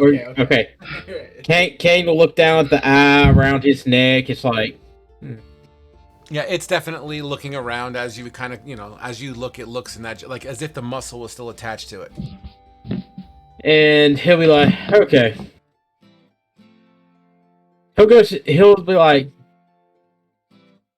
Edgar should be able to help me. He'll finish up his breakfast and start to walk to see if he can find Edgar. As you walk outside of the Mary Fox, literally as you're walking out, Anahel is walking in, and you almost faceplant into each other. Oh, Anahel. Excellent. I was just looking for you. Why? So, I have a job that I'd like you to do for me, and in exchange, I can see about removing that curse for you. Which curse? We can figure out which ones you got, and then we'll figure out what we can do about it. What do you need done? In exchange for most of my gold and some labor, I've gotten what's his name, Jeremy, to make me some clothes. And the work that he has is moving some slag for the Holy Empire down to the docks. Okay. And so I would like you to do that for me, and I can remove your curse. Well, I can try to remove your curse, and if you can't, then I guess I'll try to con Asher into doing it.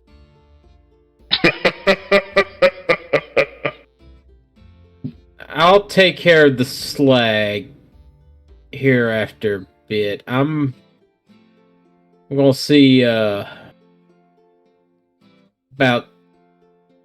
getting some things taken care of first. Can I assist you? I mean, I need to go talk to Edgar about something, and then I'll go take a look at that slag thing. I'll be right back, guys. I'm taking that as Anahel just following him. I hear you. Don't know what you're talking about. You hear nothing. disembodied voice that has no face on the camera. So, Annahel, I assume you're going to be following Kane to Edgar's house. All right, so we'll fast forward to that. As you approach Edgar's home, Kane, once again, it's kind of a rounded door. Think of a hobbit hole door, but not like hobbit-sized, you know? Yeah. Very similar in structure, but more of an oval than a circle. Nevertheless, you approach the door. It's a 2-floor home, very kind of colonial styled. I knock on the door. As you knock on the door, the imprints of your knuckles glow red and get sucked into the wood, and these trails of light go to the edges and kind of swirls, and eventually the whole side of the door goes and then kind of opens up fancy. And in front of the door, as you look into the door rather, you'll see Edgar at his table, further inside the home, currently cutting up some breakfast. Good morning, Edgar. Well, hi! Welcome back! What can I do for you? I was wondering if you would know someone that could assist me with kind of an experiment. Oh, please don't talk from out there. Bring her inside as well. Yeah, come on in then, hell. I'm coming in. Would you guys like some breakfast? Sure, I could always use a second breakfast. Karen, dear, please bring some more. So, I have this issue, and he shows him his eye necklace. So, Interesting indeed. Yeah, Is this your eye? Yeah. Long story short, a hag plucked my eye out of my head and put it in here. Now, my boy, you need to be specific. Was it plucked, or was it traded? It was plucked. So there was no deal with this. No, I did not make a deal with this eye. Okay. Now, what exactly are you asking me for? Well, I don't imagine there is a holy person who could restore this to my socket. Our holiest has left with Cal some days ago. Yeah. But, my boy, are you sure you wish to separate whatever's keeping this contraption together? Well, that's only if my eye can be restored. But maybe I could rig up something to have it where it's not in this neck, I don't have it in this necklace, maybe like an eye patch or something. Oh, wow. Powerful magic indeed, or maybe some degree of intelligence. Unfortunately, my studies don't fall in this realm. As he scratches his bearded chin. Let me think. You know, I don't know about magic, but maybe technology. Do you know what technology is? I've heard of it. There is a gnome who travels via balloon to and from many locations. He's known to go to the Whitestone roughly around this season when the sun and heat is at its top and the snow caps melt just enough to reveal a very precious ore. He says something about making explosive powder with it. What does this balloon look like? Big and blue. It's said to have a little bit of a thing at the bottom that carries him in the wind. Yeah, I think we saw him up around the Whitestone Mountains couple of months ago. Oh, you've met Jeffrey. No, we didn't meet him. But we saw the balloon. Wow, what a miraculous piece of equipment, wouldn't you say? Yeah. Jeffrey is known for his innovations. He's kind of the inventor. Highly praised. He has a thing he recently has been trying to sell. Calls it a boomstick. Oh, what does this boomstick do? Well, imagine a stick with this powder that you ignite, and something shoots out at such velocity you can't even see it. It's like physical magic. Oh, that's interesting. Devastating. I've seen him knock a horse out from about 100 yards. Might have to get my hands on one of these boomsticks.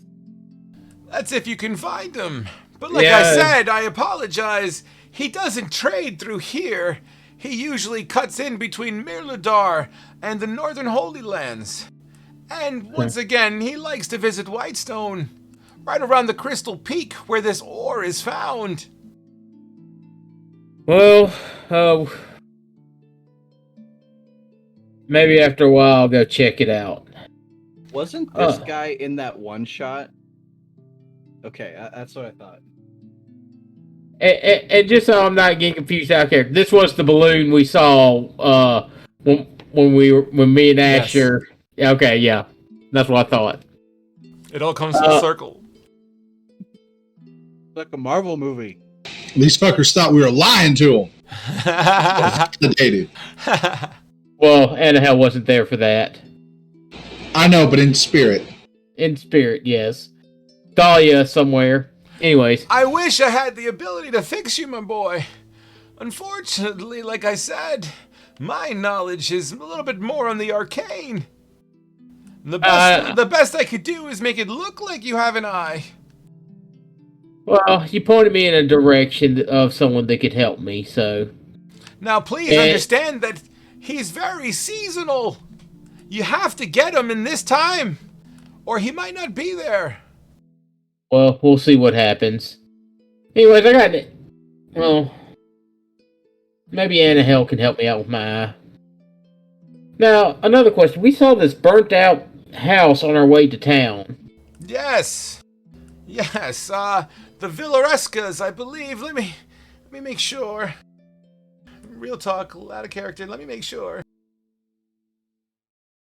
And Frog, I do have other things I'd like to do. I just yeah. Okay. Just wanted to make sure. Yeah, you've opted to weave you two together, so I'm working with that. Just making sure. And if y'all haven't ever had a garden fresh tomato sandwich, fucking amazing. That is the old Villaresca residence. It burned down in a goblin raid not too long ago. Their boy said to have been living there for quite some time. In fact, I've coached him on a little bit of fiery magic. He took one of my pots with him. So, is the house livable? From what I understand, it's just burnt down, but the foundation is solid. Oddly solid, in fact. It might need some elbow grease. Are you implying you wish to fix it up? Yeah. I mean, we need a place to stay. I don't want to spend all my money at just renting the room at the inn. So I was thinking about fixing it up and possibly...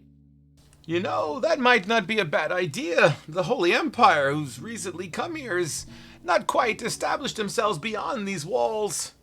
I know they've been very territorial as of late, but perhaps if you make a footprint there now, they might call it yours. I'll go check it out then. Thanks, Edgar. Anytime. Are you sure you don't want more eggs? Oh no, I had some I had some waffles while I was before I left the inn.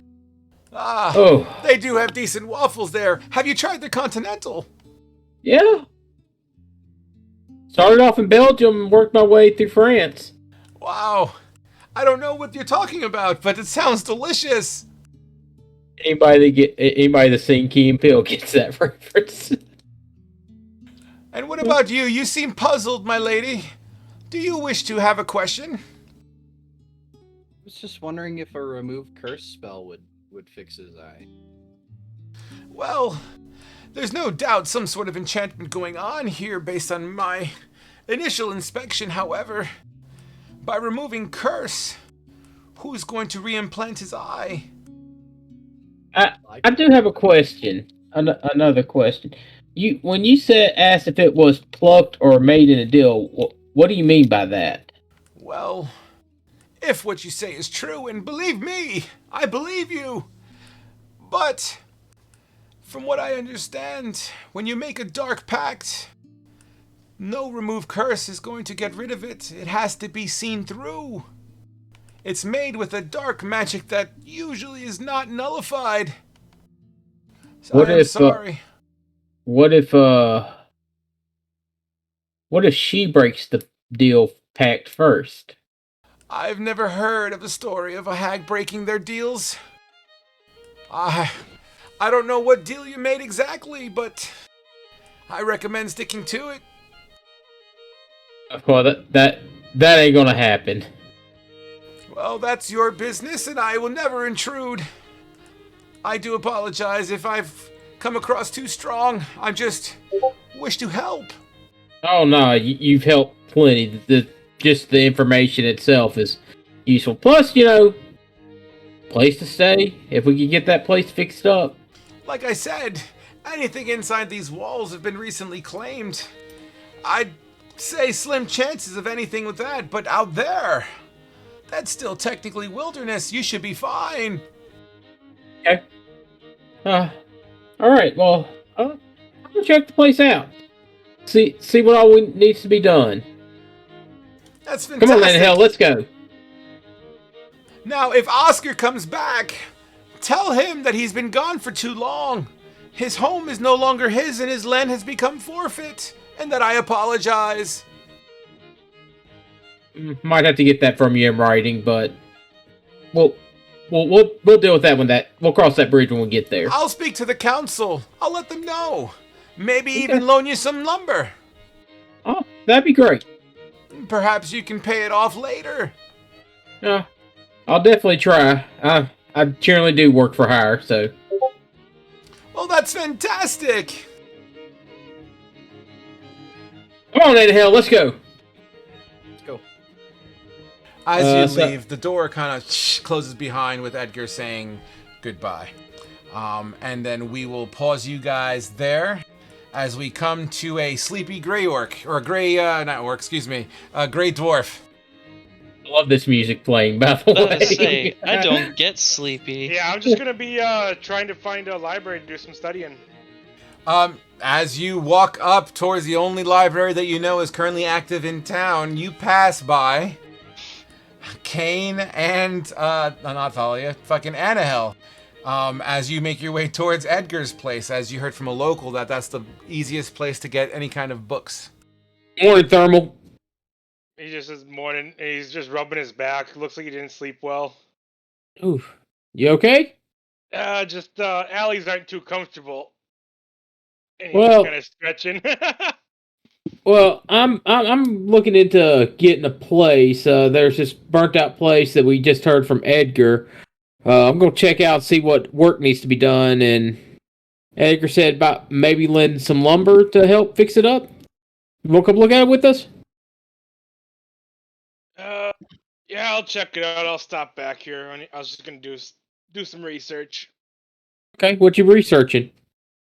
The ruins. Oh, okay. Yeah, after we get done checking it out and everything, I gotta take care of some slag for Anahel here, so yeah. As you continue to walk past, you get to that very same door, and as you knock on it, all the fucking bells and whistles and whatnot go off. The door opens up, and you'll see an old man. Actually, I don't think you've seen what Edgar looks like, right? Yeah. Do you need me to put a picture up for him, or no? Nope. Okay. I'm good. And you'll see Edgar, who's currently picking up a plate and looking like he's putting it in the dishwashing area of his home. You see him kind of share a kiss with Karen real quick as she goes to the back rooms. Please come in. I'll just enter cautiously, looking around. Oh my, Dorgar, you're a long way from home, aren't you? A little bit of a journey. I bet. Probably had to crawl through some dangerous places to get through here. Just a volcano. How long did it take you? Quite a few days. First is finding the way out of the volcano and, making sure to time it just right. And where are you from directly? Let me pull up the name of the town there. And that was... I know I just spoke about this. Nagrabar. Nagrabar. That's the main Great Dwarf city down there, is it not? Yeah, a little bit smaller nowadays. How so? Recent attack. They're not doing too good. What do you mean attack? A bunch of creatures destroyed a little bit of the city. Oh my, that's terrible. Is that why you've left? Yeah, I'm doing some research. I'm trying to find where the Iron Kingdom lies. Iron Kingdom? So what brings you to me? I heard this is the library in town here. Oh, how flattering. Yes, my collection is vast and wide, but a library? I'm not sure if I can go by that title. I'm just a meager pot maker myself. But I do have a collection if you wish to root through it. That'd be wonderful. Please follow me. And as he branches you off into a side room, you'll see pottery on one wall. And like a little kiln and kind of like a pottery fucking swirly, the spinning table section. Yep. And that's all fine and good. And then as you hook to the right, you'll see shelves, at least 5 shelves, decently high actually. And here's my collection. You said ancient city of what? Most people just call it the Crystal Peak, but... Let me go to my geography. 1 second. You see him kind of reading the spines of books and going down the line and... The history. Whitestone. Here. Start here. And I'll try to read through it. It's going to take you some time to read. I assume you take a good chunk of the day to do so? Yep. Fantastic. So we will pause you there as you're reading at Edgar's. You two are heading out fucking that way. Let's go real quick to Grognar. As you wake up in the stable that's just filled with stale hay, your owl bear actually wakes you up by nudging your body, practically rolling you all the way over. It growls, indicating its desire for food. Come on, buddy. Let's go. As you stand up, the crunching of the dry, stale hay under your feet kind of just rustle around.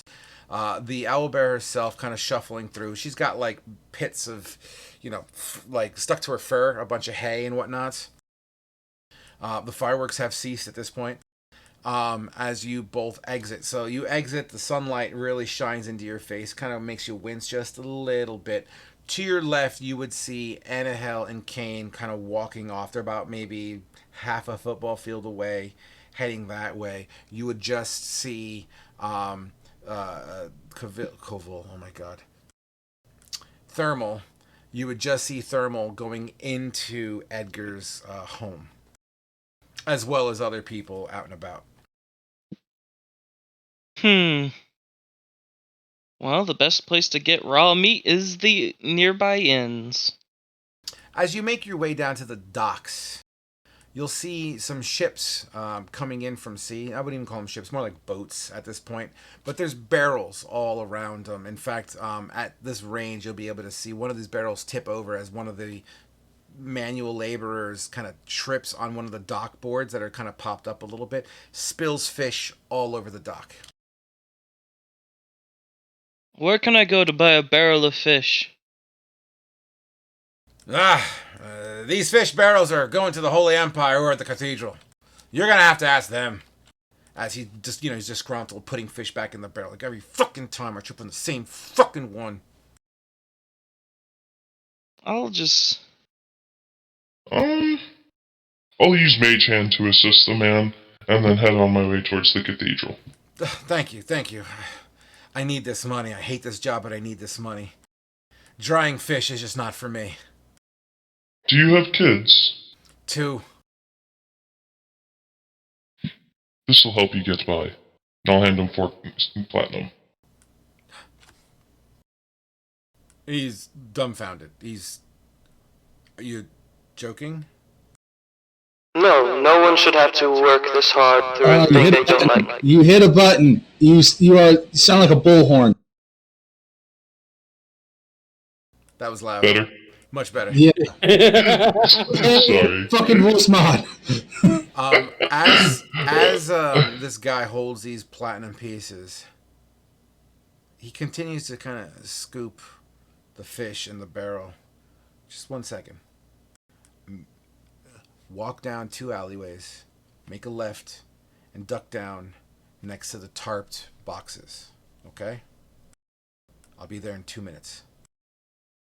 Thank you, friend. You head over to that area, and the immediate area right off the bat, this is like homeless alley, right? This is an alleyway that, in fact, as you enter it, there's like this pit, a fire pit, that looks like it's got charred fish remains all over it.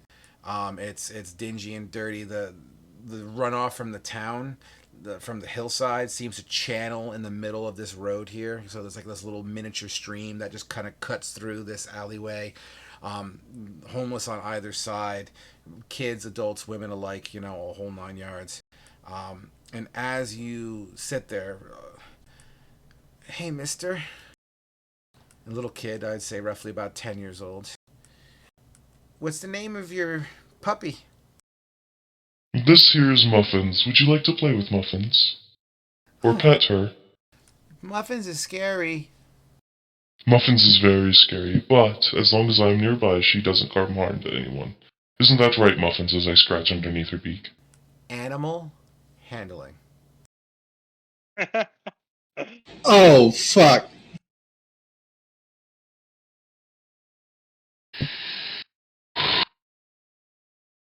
It's not that difficult to... Oh, man. I have a +2. I have a -1 wisdom. Do you have an inspiration? I mean, I do, but I'm not going to roll much better. I might as well use it so I don't kill the kid. Okay. There you go. That's much better. I was looking for a 10. A lot. I was looking for a 10. You almost killed a kid. And the kid, follows your lead and kind of strokes Muffin's beak. Oh my, this is hard. It looks so fuzzy and feathery, but the beak's so hard. It's like bone. It is a bone. That's what she said. God damn it. This is a child! What does Muffins eat? Muffins tends to eat meat. I feed her fish, deer. Like people? No.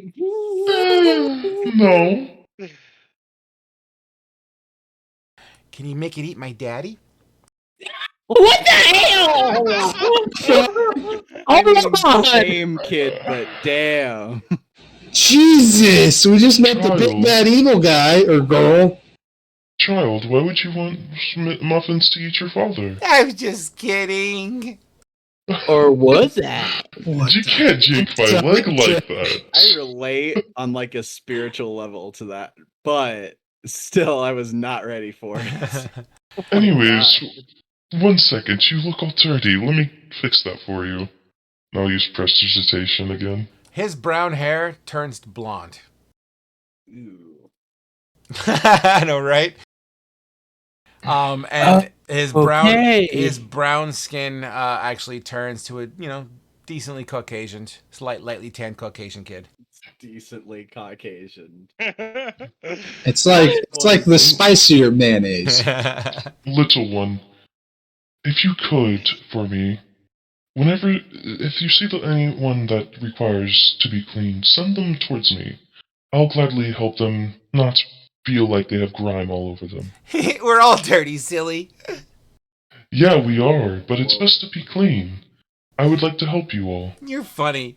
Are you green because you're dirty? No, I was born this way by a loving mother and father.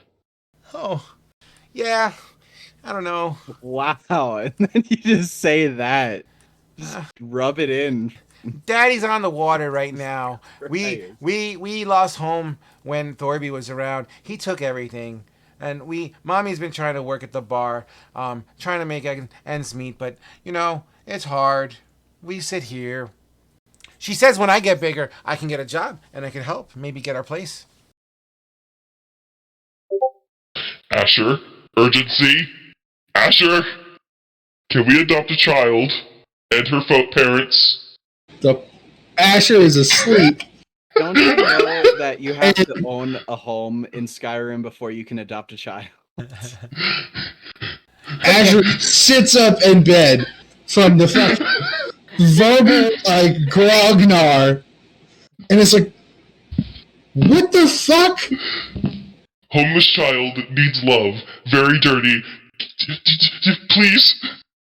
While you're writing, right next to you, as you didn't quite notice it right off the top of your, right off the bat, boom, a big barrel of fish cracks next to you. I thought he was going to get jumped.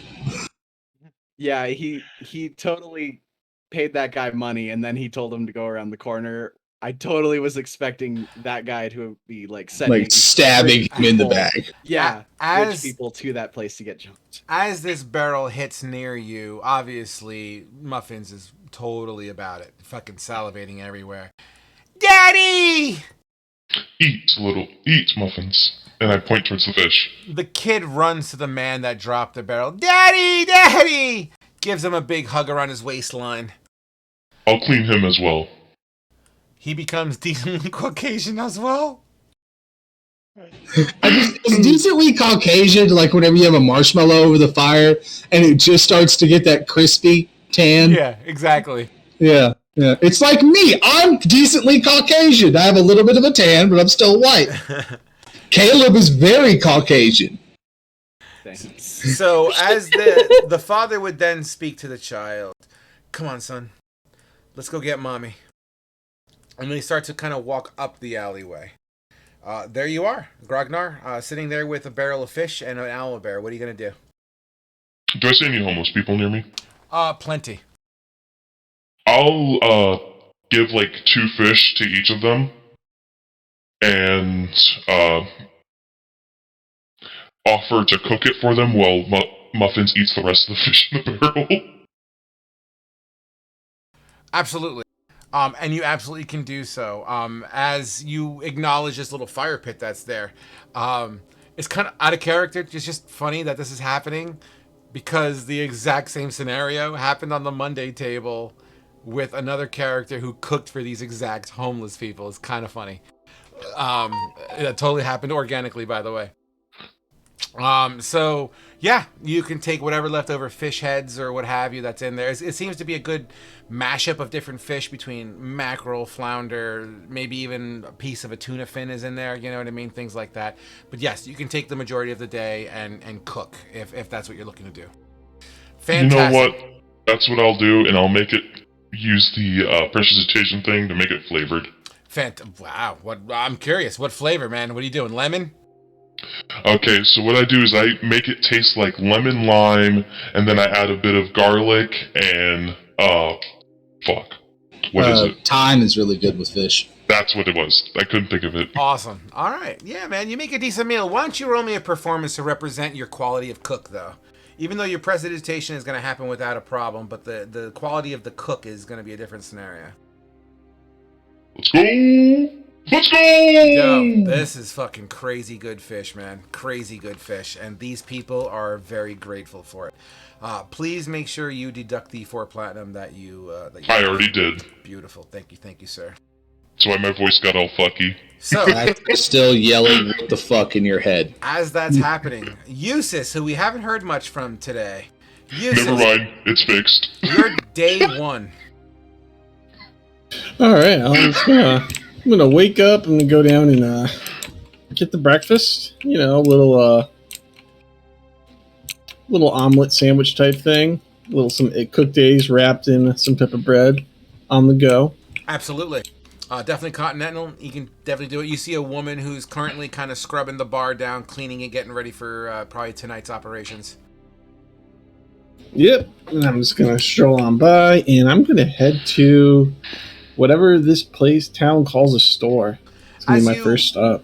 As you walk out of the Merry Fox and into the actual sunlight, there seems to be a man walking towards the Merry Fox with a young child in tow who seems to be decently Caucasian, making their way towards the Merry Fox. As you walk past, you hear this man whisper, "Go get mommy." And this child runs inside to the Merry Fox, and you just hear faintly, "Mommy!" And as you continue to walk down the street of Maine, you'll see the Clockwork Soldiers who are marching down. They seem to be in sets of 4 now. And as they approach you, they once again raise their hand to make you halt. Oh, I'm just going to stop and be like, what? Identification scan. Meep, that whole jazz. Carry on. And they start to march.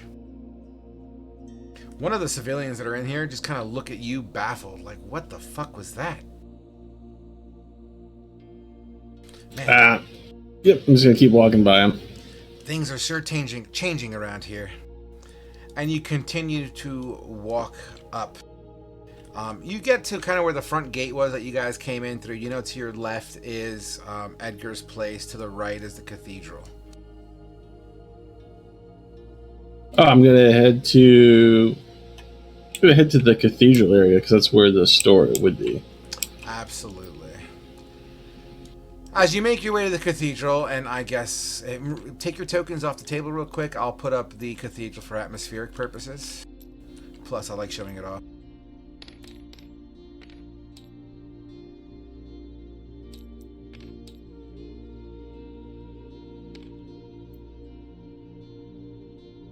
Nice.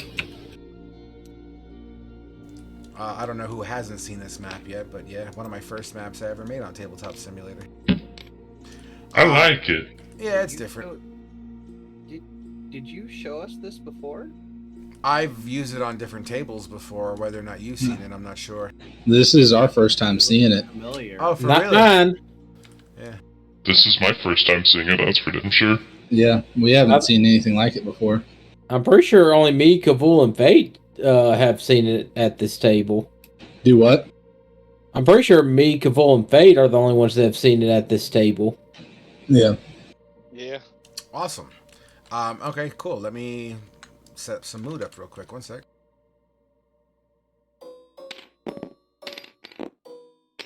So there seems to be a bunch of soldiers around. The Clockwork Soldiers, at least 5 of them are stationed here, and they're literally like statues. Their heads pivot every once in a while, kind of scanning around.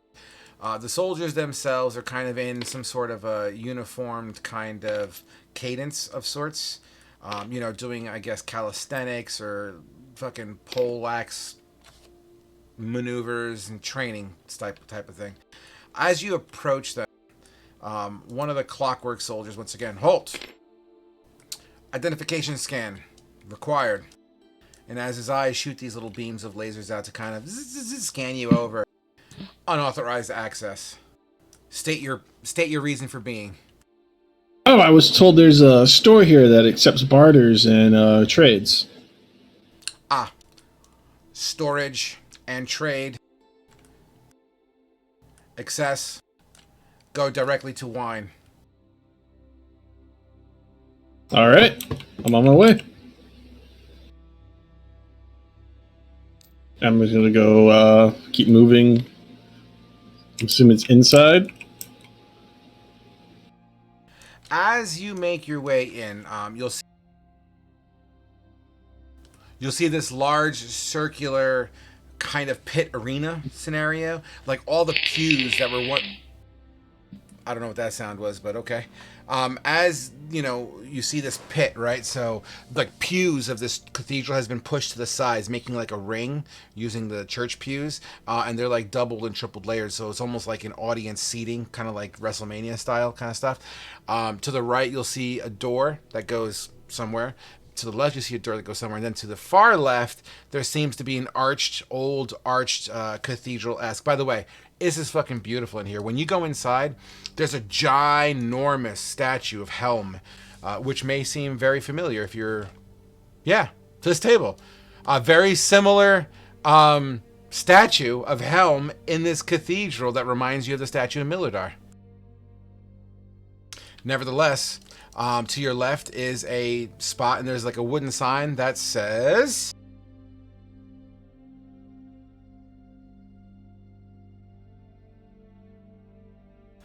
Bestow Trade Emporium. All right, I'm just gonna walk up to it and just gonna knock on the counter and try and get someone's attention. Absolutely. As you knock on the counter to get the attention of the individual, he looks like this.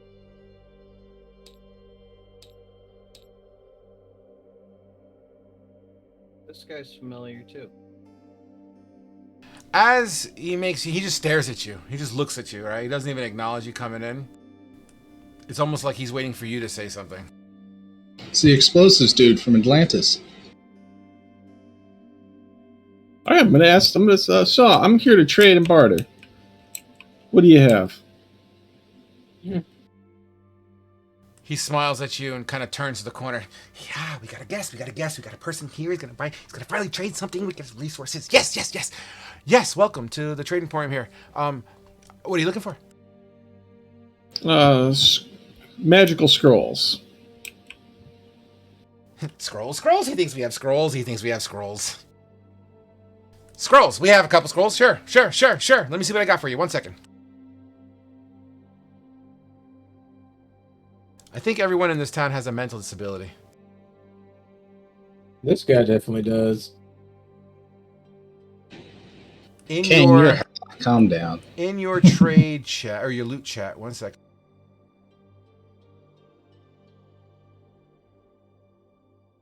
Nope, that's not the right one. Please hold.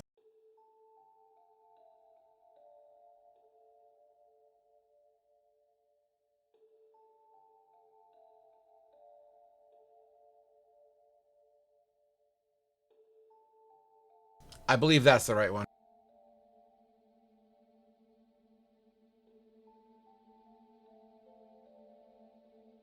Let's take a peek.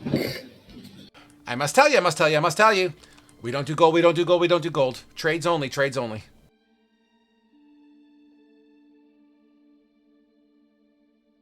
All right, take a look here. Just give me a moment.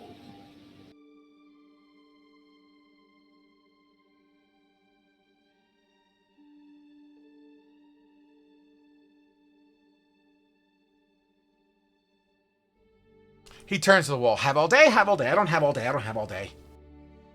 Literally like as if he's talking to the wall.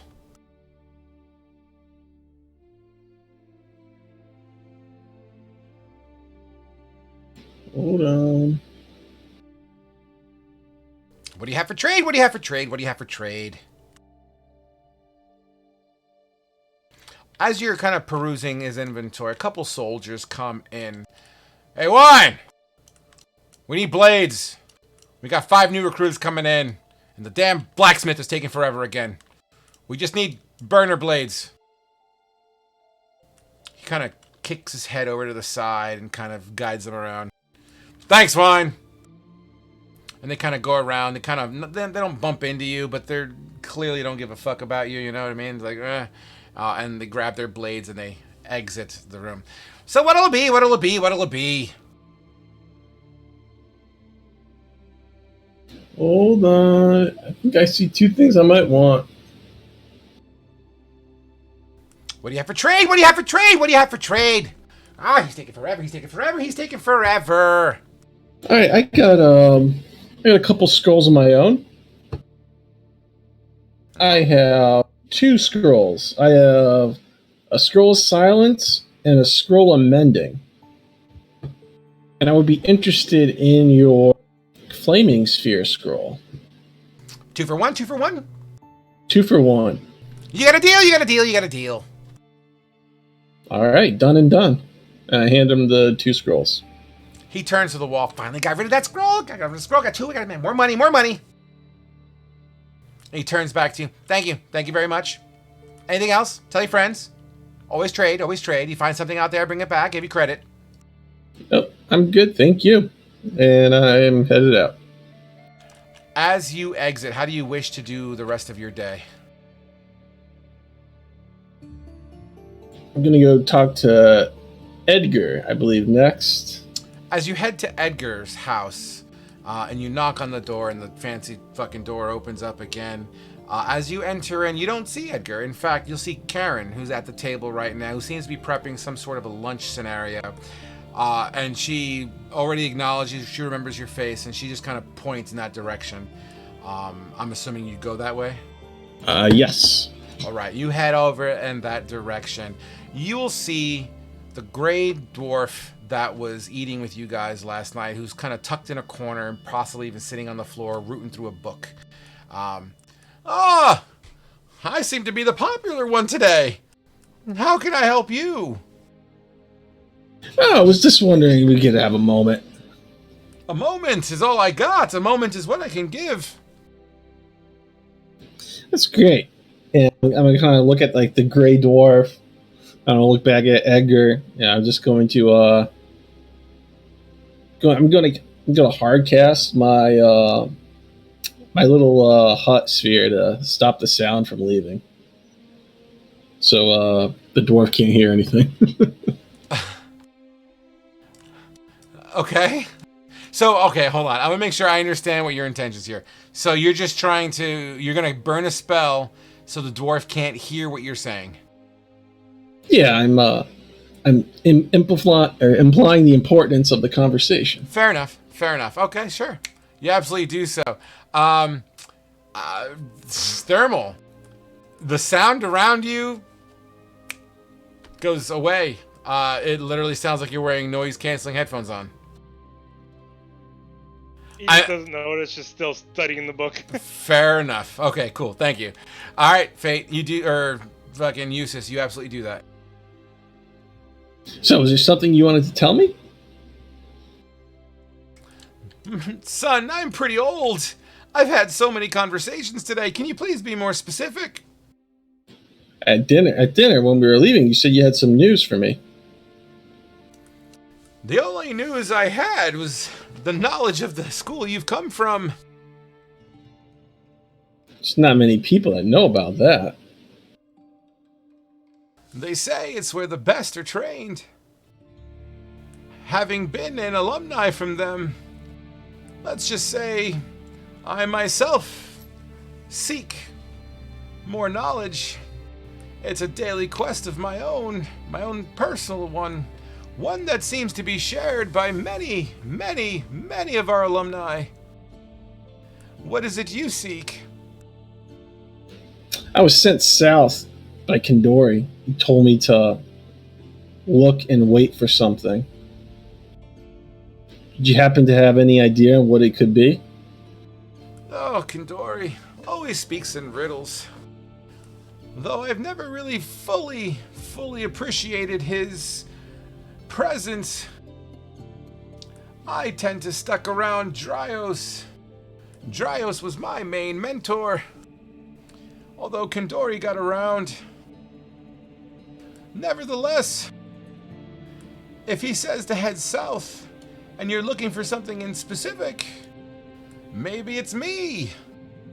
Perhaps a clue or something that you desire, you must let me know. I ask him, like, what's the Empire doing in this town? There's nothing here. You must know about the assassination of Emdir some years ago. I do. Since then, this land has been ravaged by an opposing force, multiple different people, multiple different reasons. Who knows? All I know is that the Holy Empire is desperate to reclaim what was once theirs. Land is what makes wealth. And down here, there's so much of it to be reclaimed. Since these vampires, and from what I hear, the Tomb Kings from up north have begun to reclaim territory. And from what you guys said, the Greenskins pushing in on the Whitestone, it's been difficult for the Holy Empire to come back. As far as I'm aware, Bestow is the only place that the Holy Empire is down here. They may be rough, gruff, and lead by a strict code, but I must admit, as harsh as their laws are, we are safe. Interesting. Just curious, I wonder if you could help me with a spell I've been trying to work on. Now you are speaking something I do have knowledge in. Me and my friends, we've been getting into larger skirmishes, you could say. So I'm trying to find something that could affect a more of a larger area than what I had been taught. Whether it be a barrier or something just a little more explosive and direct to the point. Ah. So your skills are not fine-tuned to find more mystical means of this. I might have something that can help. As he kind of goes behind like a table kind of setting, he pulls out a bag, and in this bag you see multiple scrolls. He pulls one out. Perhaps this is what Kandori was speaking of. And he pulls it out and rolls it out in front of you. It's a blank piece of parchment. There's nothing written on it. It would reveal itself when you discover what it means to read what you seek for. Interesting. Thank you, Edgar. Take care of it. It is, in fact, one of a kind. I will. Have you seen the rest of my companions today? Other than Mr. Thermal? Boy, have I! They're that way, last I heard. Great. Well, you have a wonderful day. And you too, and good luck on your quest. You can go ahead and in your loot table, go ahead and put blank parchment. This parchment is very tough. It almost feels like it's made of dried leather, but it's not. It's definitely parchment. Every time you turn it in the light, like the sunlight, it sometimes gives a little shimmer, but not enough to be like in your face, but it's enough to be like, oh, that kind of has a little bit of a gloss to it. Okay, logged it, and I'm going to head over to I'm going to start wandering in the direction he pointed to. Absolutely, you do so. Asher. Yes. In the morning, you wake up for day one. Okay. I will get up and go downstairs and get a like 2 plates of food, like just like a light breakfast, with like a little bit extra meat on 1 plate for Jaeger, and then head back upstairs to go to check on Zine. As you head back upstairs, you see an individual with a blue outfit coming out of room number 3. An individual that you passed words with last night, the individual with the blue outfit. Where? Kind of looks at you. Nah. Morning. Good morning, sir. Sorry I bumped into you last night. I didn't mean to. Yeah, it's fine. Just don't do it anymore, okay, man? This is new stuff. Sorry, That was rude. I'm sorry. Okay, it's been a long night. I got a long travel ahead of me tomorrow. I understand. I'm here on. We just had a long trip myself. Well, I don't know if you're dealing with pirates, but these waters are not as safe as they used to be. But the Navy apparently they say is getting safer. But every day you hear some other catastrophe. You got fishermen coming through here telling me their fishes have been taken. Some of them have taken hostage. Like it's. Look, I'm sorry. I'm sorry. It's just a lot of stress. No, I understand. We've been dealing with a greenskin problem back towards the Whitestone Mountains myself. Sounds like a you problem, huh? Sorry. No, it's okay. I was thinking the same thing about the pirates, but he chuckles. I laugh as I'm saying that. He chuckles, absolutely. I'm Asher. I would shake your hand, but my hands are full. That's fine. I'd rather not touch you. Yeah. But I'm Egnor. Is it because I'm kind of dirty from the road and I give him a little wink? So that I'm fucking with him. I think you're just dirty in general, but but yeah, I'm Egnor, True Silver. I come through here from time to time. I primarily deal in exotic trades up north and bring them down south. I have a meeting. I got a real meeting with a really weird dwarf who apparently buys crazy stuff, and I got a shipment for him, and I need to get out of here soon. Are you looking for a job or something? Well, me and my friends are going to take a few days to rest and relax as we had a very eventful month or more.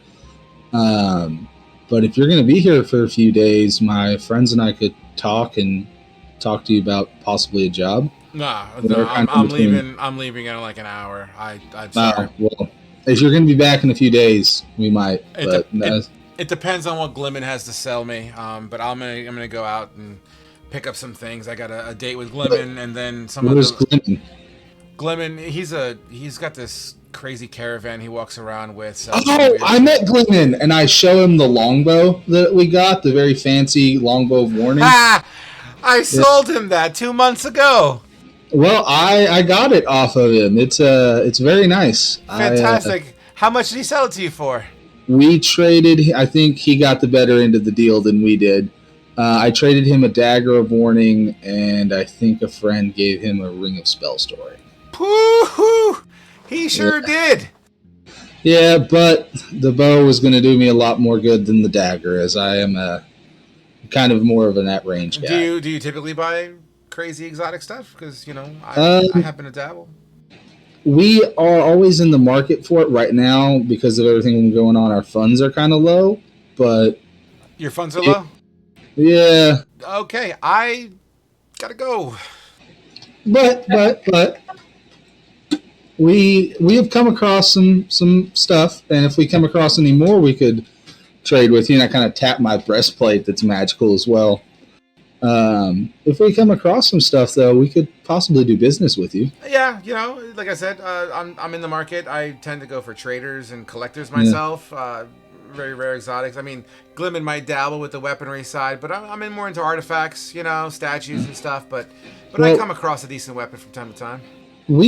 I'm with an adventuring group. We could find stuff and possibly work out an arrangement where you get first dibs on if we find anything we can't use. We could make that a deal. I'm usually in town here every 5 to 7 days, depending on traffic. Okay, well, we're going to be here for about 5 to 7 days, so... Well, and then we'll be heading out again. You said you're with this group. What do you guys call yourselves? We haven't come up with a name yet. You travel as a group and you don't call yourself something? You clearly do not know how to market yourselves. We don't. We kind of got thrown together, and it's been a hell of a ride. I used to be with a mercenary group, though. You might have heard of them, the Iron Wolves. No. Frog, why haven't you had anyone ever hear of my fucking wolves? I hate you so much. Because they're dead. Not all of them. Only one squad. Yeah. Yeah. I deal with a lot of people. Iron wolves, wooden wolves. I mean, honestly, I probably come across them at some point. My list of clientele is very large. And yes, he does kind of out of character because come across as semi-sarcastic, but he seems to be losing interest. Ever since you said no funds. Yeah. Well, Just if we come across anything, our paths cross again, we'll do trade with you. Yeah, I'll be here. I tend to have an ale downstairs. I come in, I sleep. Room number 3, they know it's mine. So, it's fine. It's great. Whatever. So I'm gonna get going. I'll tell you what. One hint, one businessman to Entrepreneur. Poor dirty boy entrepreneur. Same thing. You can come up with a business name. It might be good for you. Who knows? That is a good idea. I have tossed around a couple ideas. Yeah. That's great. That's great. Yeah. I'll see you later. And he kind of starts going down the stairs. Asher just shakes his head like, everyone is so fucking weird here. God, I hate being in cities. And goes upstairs to Zine's. Absolutely. And it's not that far away. In fact, you were just down the hallway. So as you walk like 10, 15 feet, you knock on door number... It's 7. 7. As you knock on door number 7, come in. And I go in and good morning. Please close the door behind you. Yeah, I kick kind of use my foot to push the door closed as I bring her breakfast. Hey, Asher. Hey, Zine. I thought you might want something to eat. Was Jaeger a good boy? Did he keep you decent company? Jaeger's really cute. Thank you so much. He is. He's a little rascal sometimes. Kept me warm last night. As Jaeger kind of purrs and does that whole stupid cat shit. They fucking always rubbing on cats. You. Fucking hate cats. And then Jaeger turns around because, Zine's kind of on her back laying on the bed a little bit. And Jaeger's on her chest. The fucking cat turns around and just lifts up her tail, showing his asshole. As cats do. Sometimes, yeah. All the time. I toss Jaeger one of the sausages from my plate. Jaeger violently grabs it. I kind of just snap and point to the ground to tell him, get on the ground, and he hops off. Yeah, I'll give you that. That's fine. Yeah. Absolutely. And, so, thank you for breakfast. I'm strangely hungry in the mornings now, all of a sudden. Yeah, I just wanted to come and see how you were doing, and there's some stuff I wanted to talk about, if it's okay. Well, it feels good to not be nauseous for once. Oh, I don't know what these creatures did to me, but fuck it. I just was so tired. Yeah. Asher kind of sits at the foot of the bed, and they eat kind of in comfortable or somewhat comfortable silence, and then so she actually, by the way, she kind of pulls her legs in and kind of sits up, and she has her hands around her knees looking at you. Yeah. So we had a run-in with a hag. I do vaguely remember you telling me that story. Yes, I'm really sorry for everybody. No, it's not your fault. Guys whose fault it kind of was got eaten by a angry Jello cube. A story for a different time. She nods her head in bewilderment. I have a lot of stories to tell you. But when we were coming back to Beaton, we were captured by this hag again. And time was kind of weird when we were with her. Jaeger tripled in size while we were with her. It felt like it could have been just a couple days for us, but I feel like it was longer. Do you know roughly how long of a time it was since Beaton fell to whenever we got there to you guys? Because for us, it felt like maybe a week or so, a little bit over a week. Asher, I'm sorry, but I couldn't keep track of time, and my days blurred together. I honestly don't know. I'm sorry. I'm sorry. No, it's okay. It's okay. I know it's going to be kind of a rough thing. I can ask some of the other townsfolk or something. I'm trying to piece it all together because I feel like it was a longer time. We were gone for a longer time than we thought. But I don't know. I don't understand how her stuff works. I barely understand how mine works.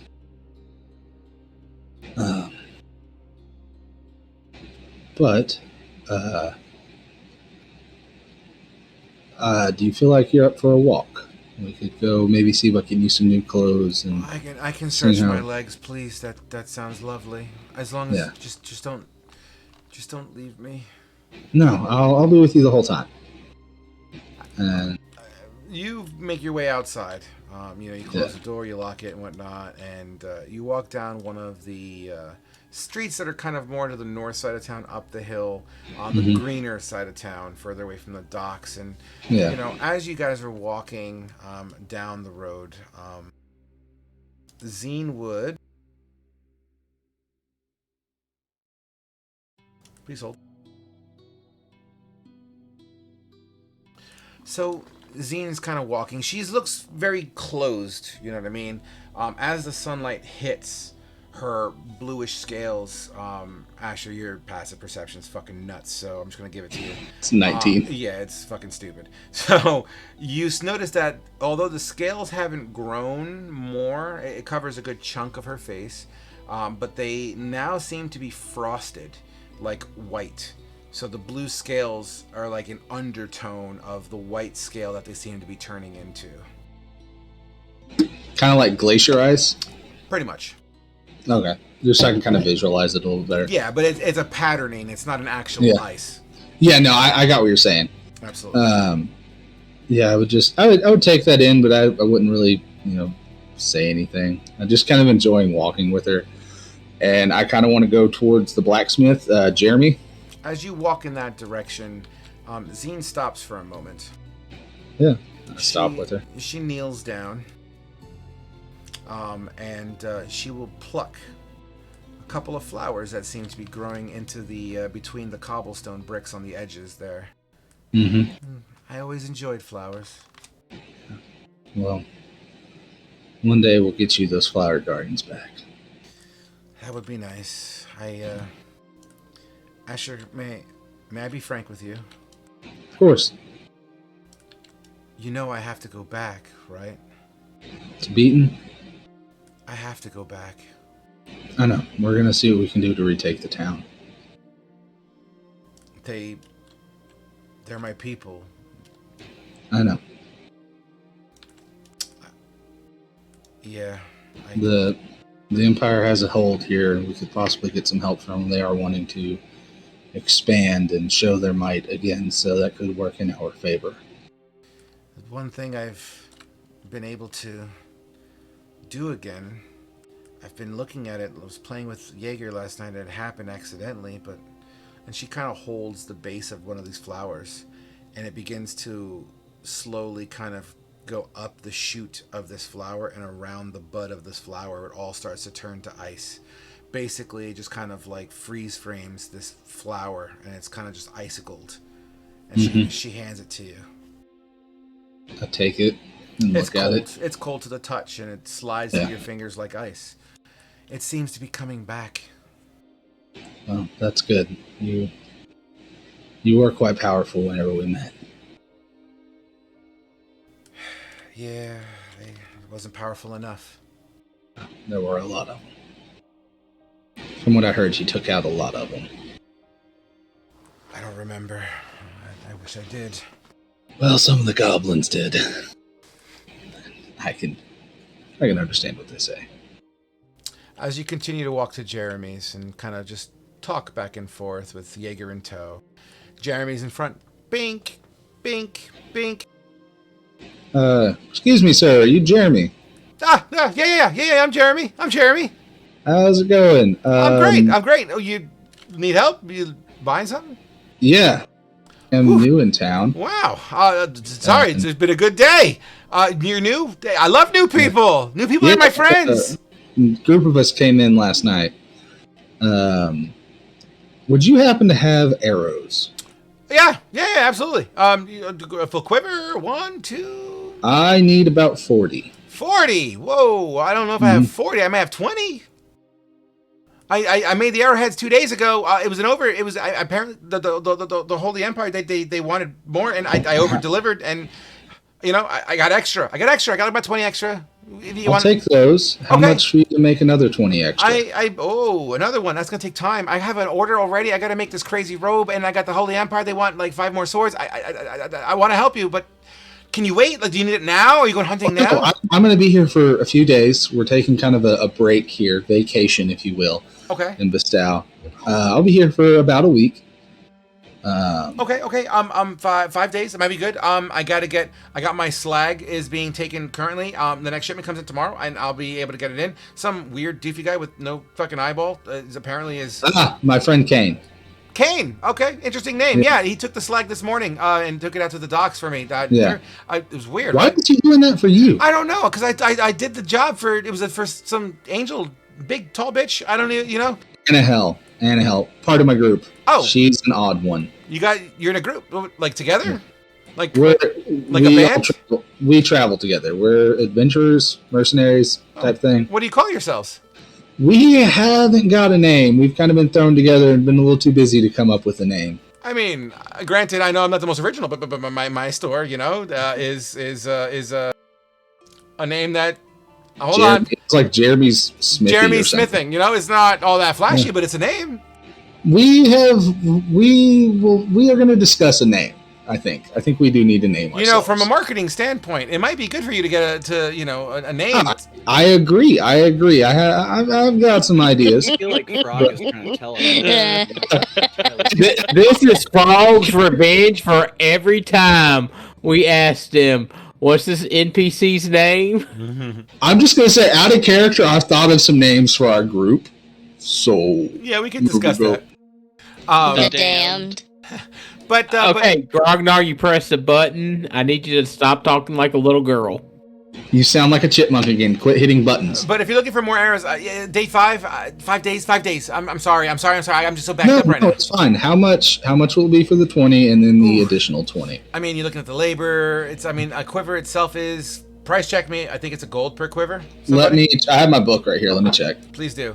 But if it is a gold. If it's a gold, if that's a validated statement, you're asking for? Are you looking for them custom or just like standard? Like what are you looking? Standard broadheads. Unless you have something custom you want to throw in there with them, I'm open for ideas. Oh, well, I just so happen to be quite handy with a hot poker, and I can definitely burn in any design you're looking for. Oh, I thought you meant like something special with the arrowheads, but no, just some standard broadheads are fine. Special? I could make them with eagerness and determination.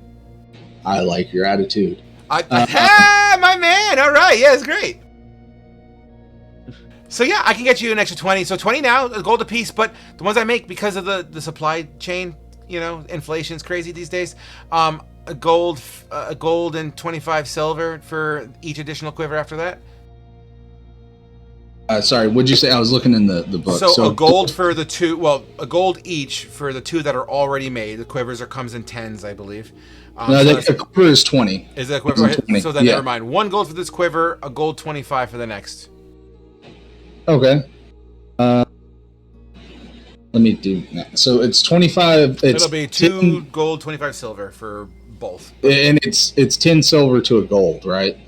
The conversion. I have silver, so I have is gold and platinum. The conversion all the way 10, all the way up. Yeah, it says here. Just want to make sure the standard weighted by coin. Oh, never mind. It should be a cheat sheet here somewhere. So then the next quiver would be 3 gold and 5 silver. Then.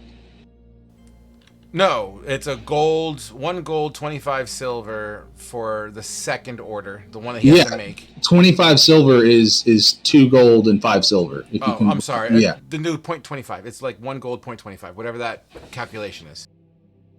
That's what I'm saying. If it's 25 silver, that's addition. That's just. And that's why I'm saying I may have misspoke. What I'm saying is it's going to be a gold and then 25% of a gold. Oh, okay. I get what you're saying. So okay. Change. Okay. 2 silver, 5 copper.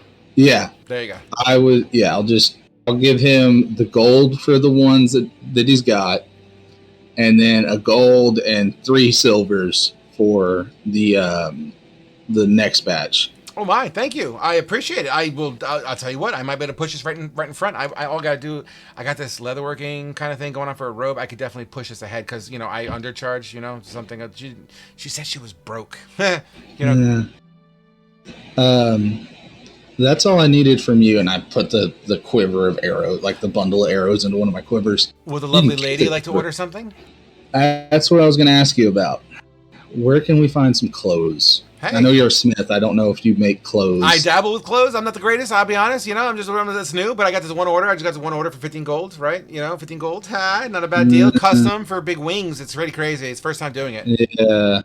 What about just normal clothes? Is there anyone around where we could buy just normal clothes from? I know the Holy Empire give out free clothes, but usually they have the Holy Emblem on them. I don't know if that's your thing, but I mean, if you're really in the market, how looking at your size, it might be a little big on you. No, but it's not for me. It's for the lady that's with me. Oh, it'll be baggy on her then. But I might have a couple of extra pair of old clothes I'm not using. I could just give you. They're overalls. I hope you don't mind. One moment. I'll step away and kind of talk with Zine and see what she would want. Asher, I don't want to wear overalls. I didn't think so. How do you feel about having the Holy Empire, like, branding on the clothing? I don't know. It's kind of weird, right? Yeah. I mean, I don't have anything against the Holy Empire, but if I wear their colors, doesn't that make me part of them? I think that's what they're trying to do. Yeah, I don't know. I mean, yeah, my clothes are a bit torn. I mean, maybe I could just patch them up. You know what? There was the barmaid at the inn. We could talk to her. Maybe she might have something that she's willing to part with. Good luck. That's not a bad idea. Well, you could definitely try. I think her name was what? I didn't catch her name. It was really busy last night. It's like Maribel, Maribeth, Meredith. We'll find out. Beth. And I thank Jeffrey for all of his work and expediency, and then we'll head back to the inn. You absolutely do so. And as you guys kind of close this day out, because I don't want to take too much time on day one. Everyone had their at least day one filtered, right? Okay. So I've got my whole week planned. That's fantastic. So we're going to go through the rest of the week a little bit quicker here. But as you get, I'm going to say the bartender chick was able to get you enough information to acquire needle and thread and some linen to patch up. It's dirty linen, but it'll work on locations that are torn. All right, team. Who did I lose here? I got Kane. I don't know. Is Grognar sleeping? Oh, there you are. I'm not asleep. Kane stepped away for a minute. I don't know where he's going. Everyone seems to be so tired today. I'm so sorry, guys. No, it's not you. I was up until 9 a.m. today and then had to work. Good times. Nevertheless, all right, so here's what we're going to do. I'm going to do some slight railroading here. You guys all meet up at the Inn of the Merry Fox at that same table as you chow down on some foodages. You can definitely use the menu to order yourself something to deduct that from your fundages, if that's a thing for you. In the meantime, I think there should be some open dialogue here. So as you all sit at the table, you guys have acquired what you need to acquire, or whatever your tasks were for the day. Take it away. I think Annahel is going to crack that book that she got from what's-his-face and start reading about the race book, right? Yeah, that one. Yep. Sure. You want to read up on your angel race, so to speak. Yes. Yeah. So you at the book, everyone would see Annahel just kind of kicking back a little bit and just starts kind of thumbing through some pages. We'll start there. Eustace, you yourself recently acquiring some reading material of sorts. Annahel to your left as she cracks open her book. Grognar to your right as he cracks open his book. What does Eustace want to do here? Eustace is going to bring up some small talk with the group. Like, so how'd everyone's day go? It was eventful. I got, not really that eventful. Spent the day with Zine and got some arrows, got some more on order. Annahel, yeah, apparently you're getting some custom stuff made. I just needed some clothing. No, I don't blame you. The blacksmith really likes us, just so you know, as we're doing business with him. He likes our money. Let's not get too excited here. Yeah, but money. Oh, we should come up with a group name, apparently, because so far I've had a bunch of people ask what we are called, what our group is called, And apparently it'd be good for marketing. So they know what to address us as. Why do we need to care about marketing? So that way people give us jobs and we gain prestige. Can't we just get jobs the way we normally get jobs? Seems a You little mean get kidnapped by hags and tortured and the way we've had to go about getting jobs has not been pleasant. Let's not. No, like you go and you find stuff to do. That's it's a lot harder than if they just know who we are and can know what we do and can just hire us. I used to travel with a nice adventuring group just like this about a year ago, and a name goes a long way. Yeah. It's like that's like the Iron Wolves. People knew who we were and knew what we did. We had a name. It wasn't just, oh yeah, buy that mercenary company. It's like, oh no, we want these guys. We didn't go up like, oh hey, do you need some work done? It's like, oh no, they know who to hire because they know what they do. It's marketing. We should get those fancy business cards. Do what? We should get those fancy business cards that the merchant guy had. I'm pretty sure that's a gimmick. That won't catch on. I got an idea for a name. Avalanche. Beaten bruising. Do what? Avalanche. Why Avalanche? You know why Avalanche. An avalanche is what started this shit show. Why Avalanche? Exactly. An avalanche is what caused the orc horde to move towards Beaten and set us on this path that we're on now. Well, that sounds awful. Why would we choose that? Yeah, it's a to remind us where we started. Kane, if I look at your face, I can remember where we started. Ragnar is deciding to enjoy his wine and blackened beef quietly. If I look around this table and see all the new faces replacing the old that were with us originally, I am reminded where we started from. Let's not go with that. I don't know. It sounds catchy. Exactly. It's one word. That would imply we're a lot bigger than we are, though. Yeah. What about... Y'all might laugh at this, but what about the Reforged? Because we were a broken group that's been reforged with new members. That makes it sound like we're clockworks. It also makes it sound like you're expecting us to die and keep having to get new fresh blood. So Asher looks around and is like, so there's 6 of us here. 4 of you are replacements. I would not like the recognition of the fact that you're expecting more of us to die. No, but that's the thing, though. A broken sword is reforged and can be made stronger. I would like not to lose any of you. I think that's going to be a no on the Reforged, Asher. Right? It's okay. It popped into mind. It's better than Avalanche. I agree with Asher on that. As you guys, I don't know. I got a second for Avalanche from Eustace. As you guys are kind of discussing this topic, Matilda comes up. Anything else you misfits need? There you go. We can be the misfits, Asher. No, I like it. It's actually not bad. I like it. I kind of like the misfits. I don't know what you guys are talking about. I'm here for your food. You guys need anything? Sorry, I'm just really happy today. My husband just got a really great pay raise somehow, and we're gonna be going out. We're going out in the ocean. We're gonna take a trip to the north. I'll take some cheese. Sure. Is it on the menu? I don't know. I'll take 2 orders of the braised or the rabbit. You got it. What is it? The braised rabbit. Nope. Yeah, let me get some braised rabbit too. No problem, honey. And she prances. She's obviously got a little bit of pep in her step.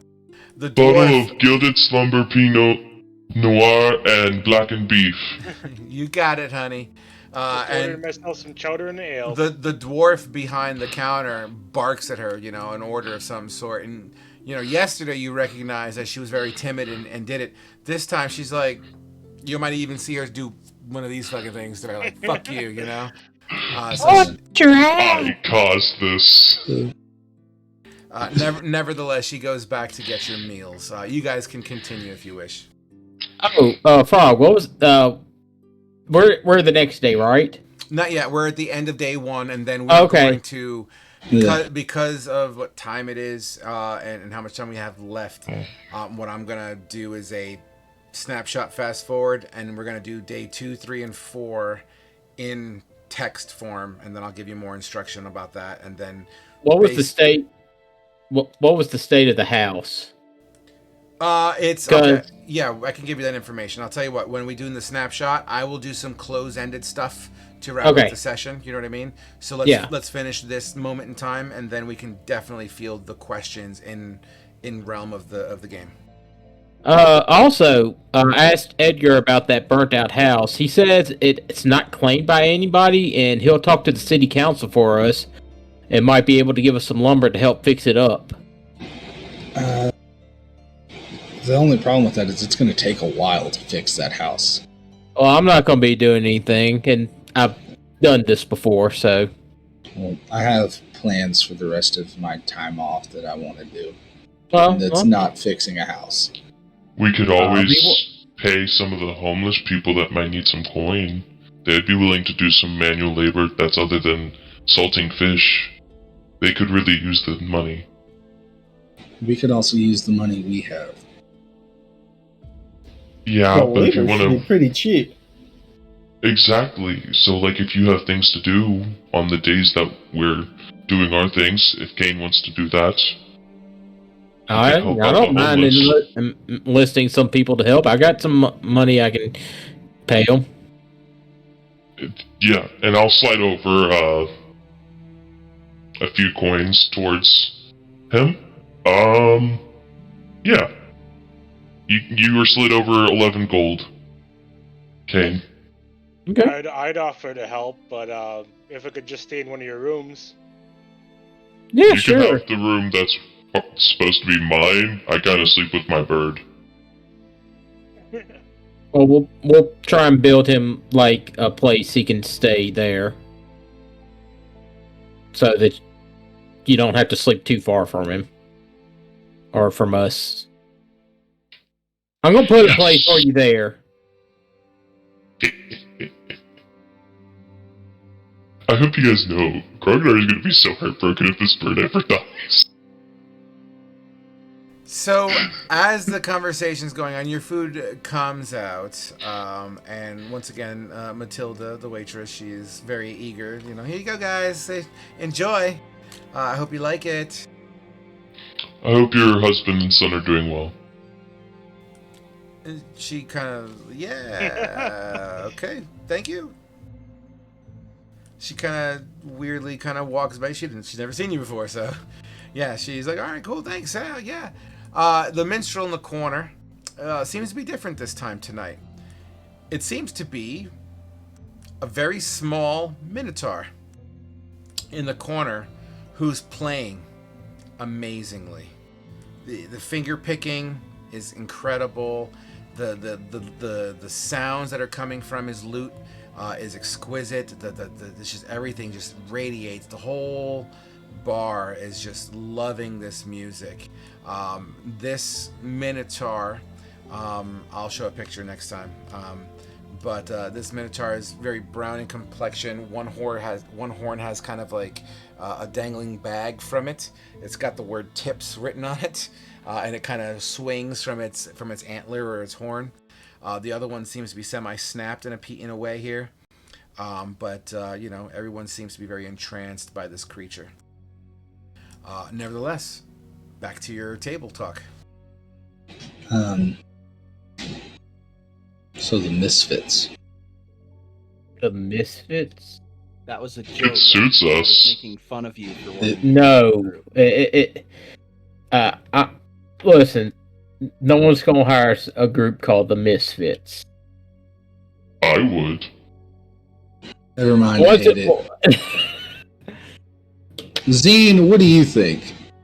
Well, truthfully,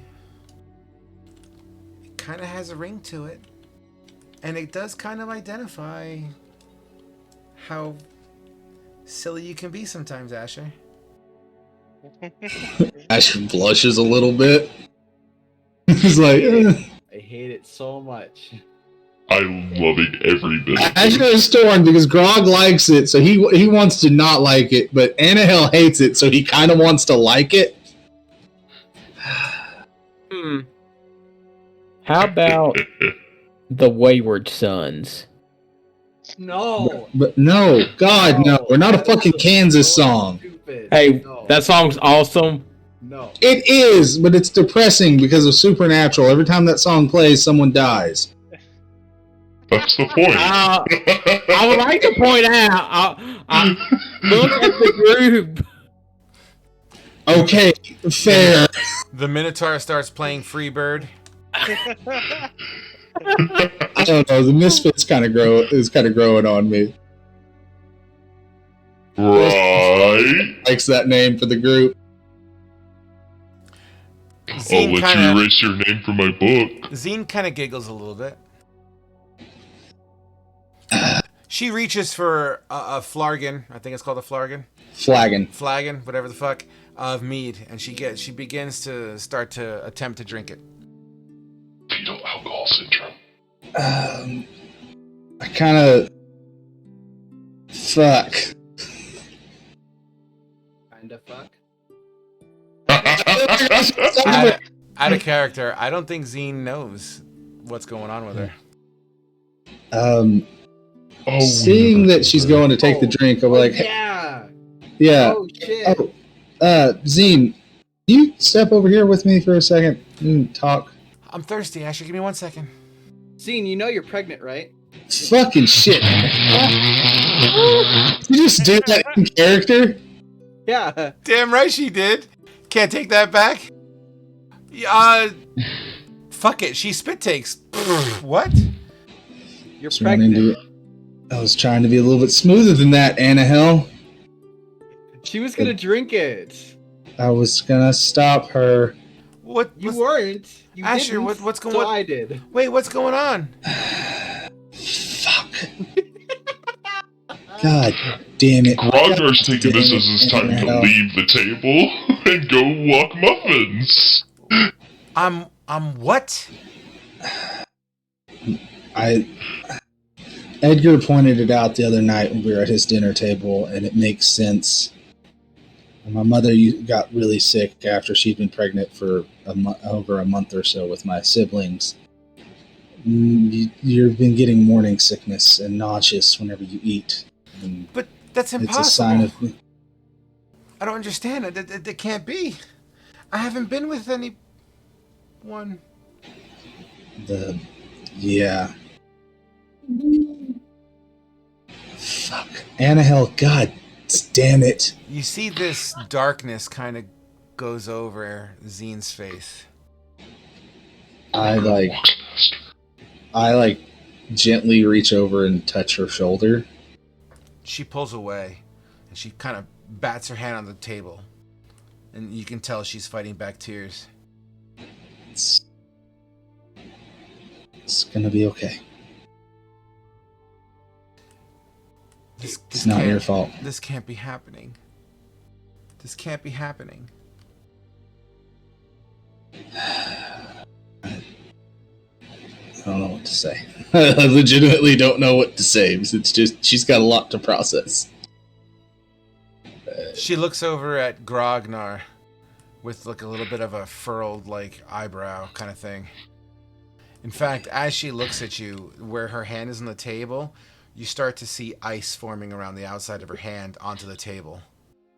I already said I'm getting out. As soon as they start talking about this, I'm out of there. I got the hell out of there and got a muffin. I am gone. I don't think you realize the last thing you piss off is a woman, especially a fucking pregnant woman. That can cast magic, but if I see the ice starting to form on her hand, I'll kind of gently put my hand over it. Get your hands off of me. It's not his fault. You didn't tell me. I was trying to tell.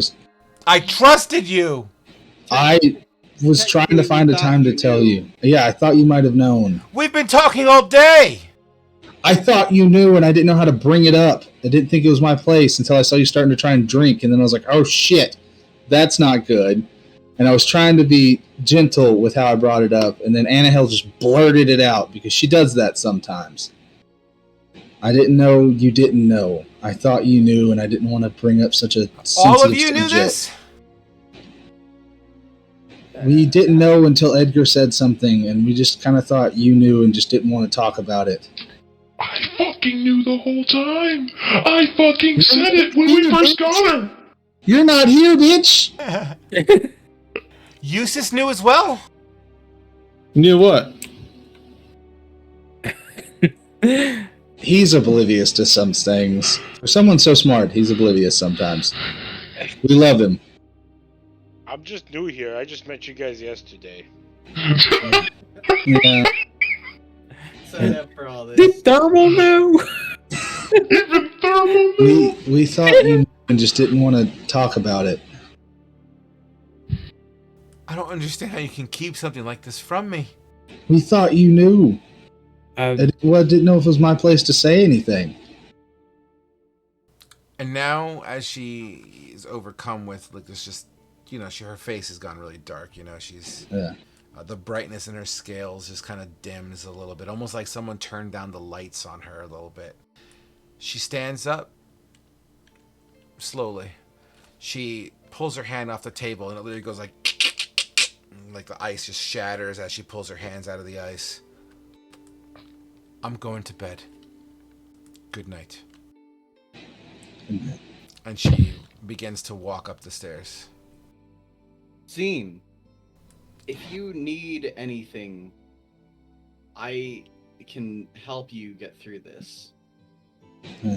Can you bring medically? Can you get my people back? Maybe. I'll believe it when I see it. You failed once before. I didn't do anything. Technically, she didn't. I'm the one that failed. She's walking up. She doesn't give a fuck. Well, Asher's gonna go drunk. Well, I was trying to be subtle with it. You were fucking just blurting it out there. Jesus, that's not how I wanted to handle that at all. Ragnar knew the whole time and said you should bring it up to her. I feel bad. Even when we were traveling. I feel bad. Annahel's trying to protect her interest. I feel bad for Thermal. He's just sitting there like, what the fuck is going on?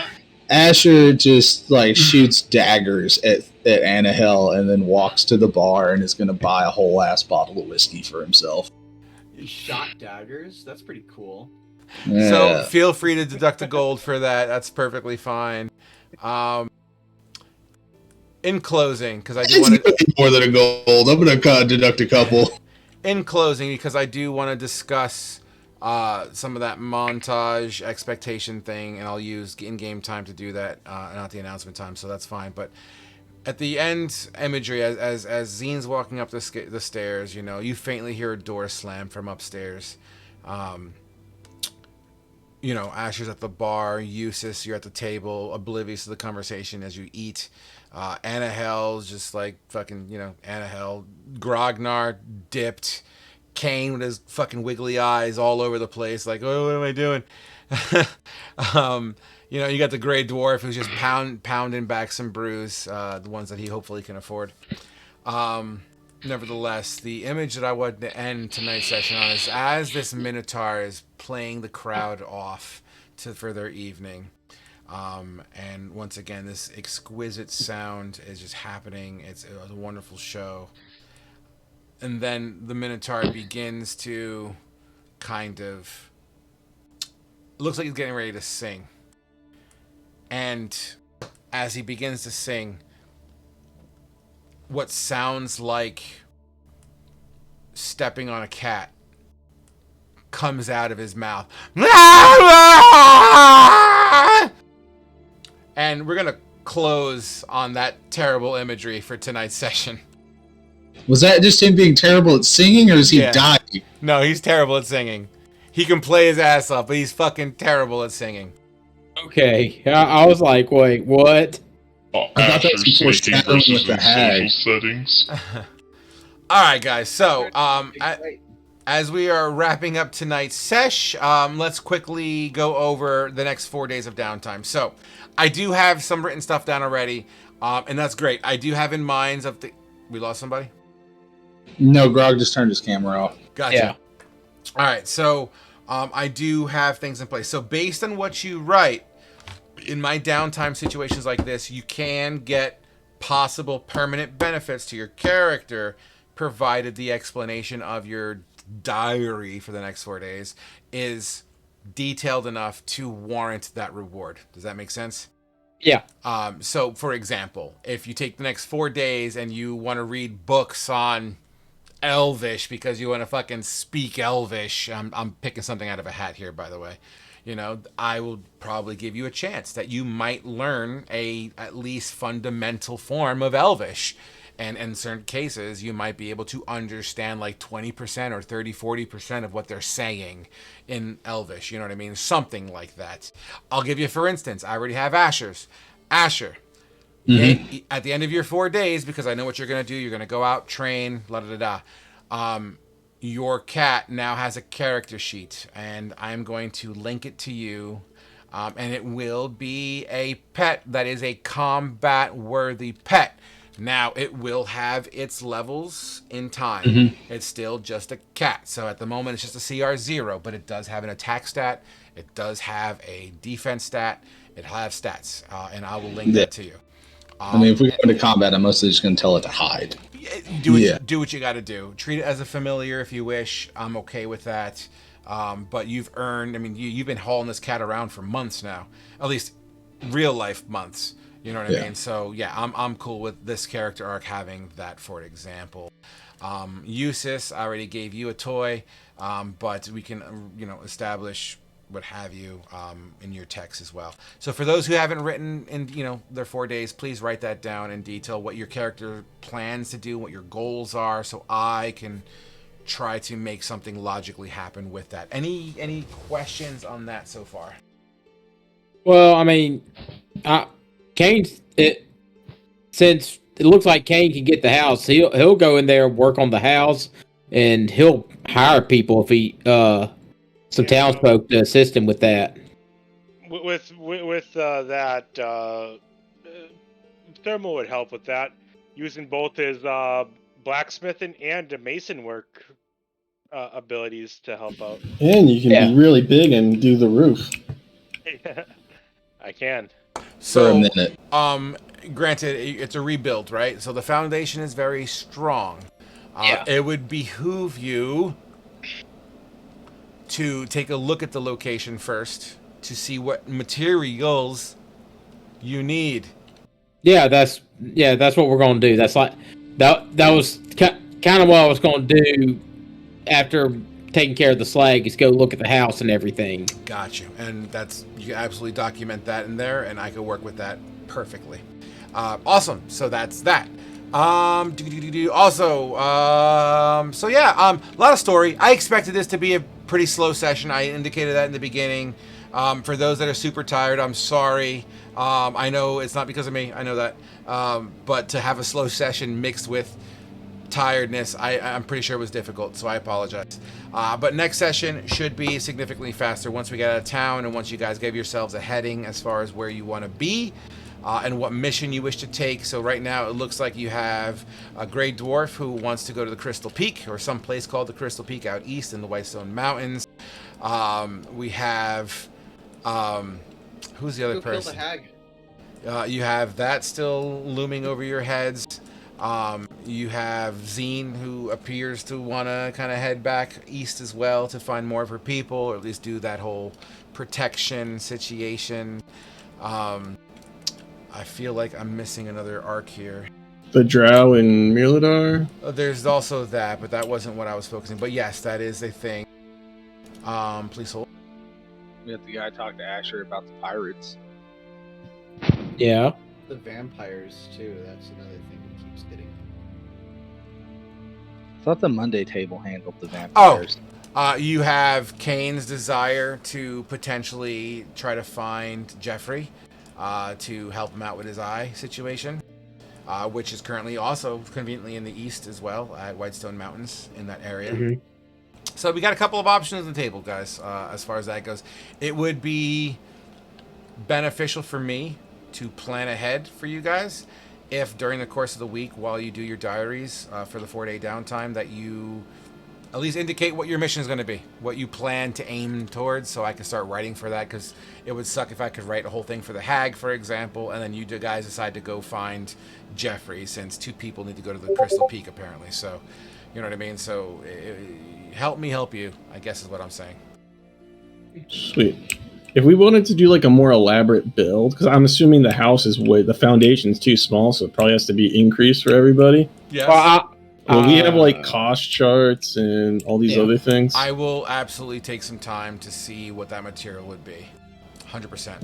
The good news is it seems like Edgar is willing to essentially kind of hand you the deed to the property, it seems like, you know? Yeah. So that's good, but he's not upfronting the material. I mean, he's upfronting it, but it looks like it's going to be more of a payback as you have it situation. Or maybe he'll have a favor he needs of you at some point. Who knows? Yeah. Yeah, we'll cross that bridge when we get there. But yeah, the house is absolutely buildable. And honestly, Grognar, you there? Yeah. You know what? Jesus. So as only because you completely left fielded me with your idea of hiring people in town because you already know what wages they're getting and they don't like it. Give yourself a DM inspiration, because that caught me by surprise. I didn't think of that, so that was awesome. Outside of that, like I said, we're about 10 minutes early today, but that's fine. I'm okay with that. PSA, because you guys are on stream, your faces and stuff, you may want to update your names in Discord to give the right numbers and letters and names and all that stuff.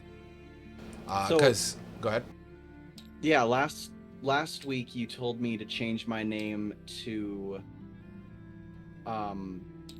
Thalia's name and get rid of Anahel's name. Do you want to? You could do the slash thing. How do we do that? Okay. You just right click on your name. You go change nickname. Or you can press the down arrow at the top of the tabs. You can go to where it says Exploits of Tal Rune. Here, I'll share my screen so I can show you. Oh, I guess I need to take Alexia off there. All right, for those viewing at home, thanks so much for watching. Same time next week for the Dogs of War episodes.